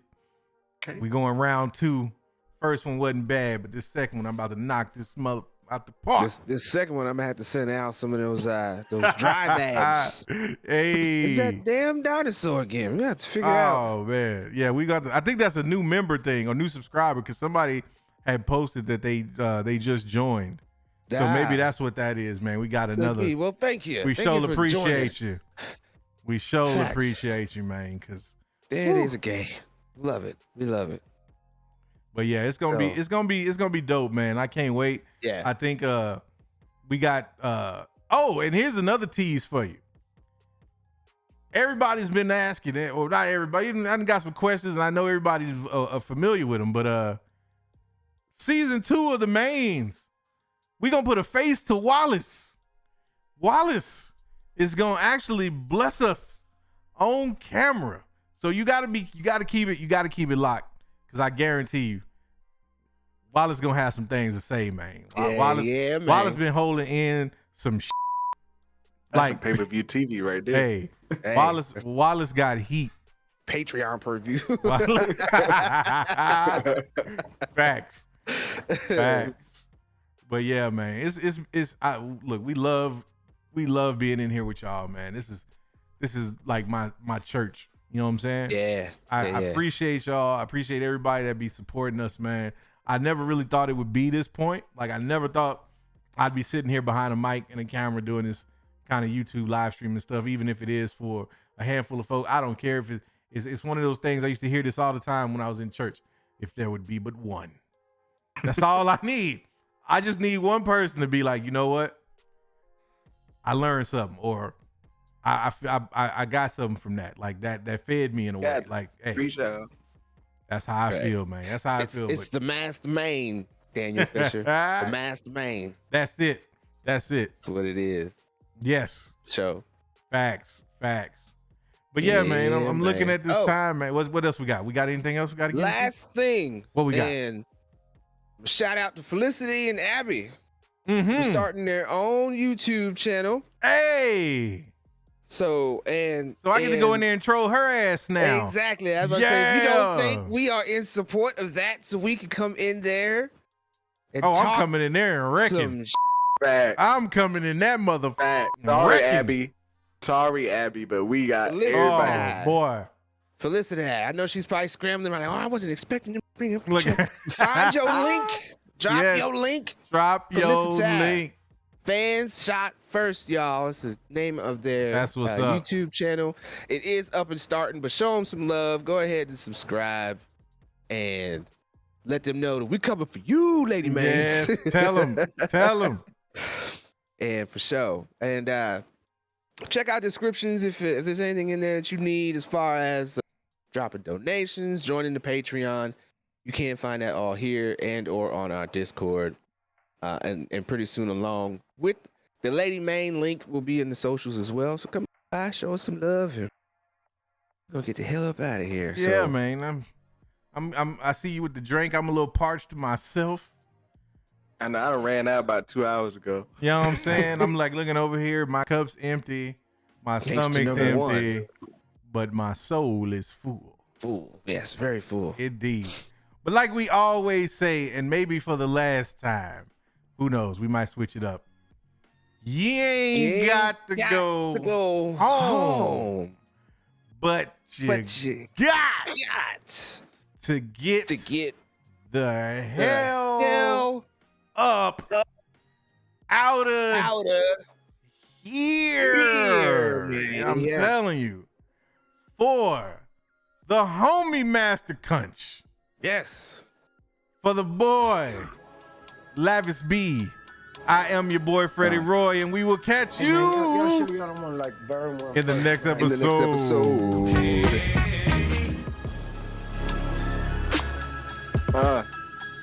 Hey.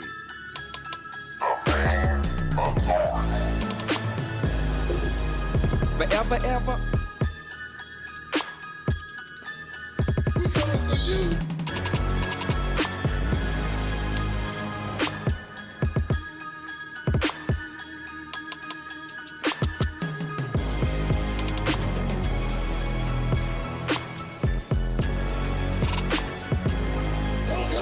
I am a god. What's wrong with you, man? I will find him! The Force will be with you, always. Coming for you.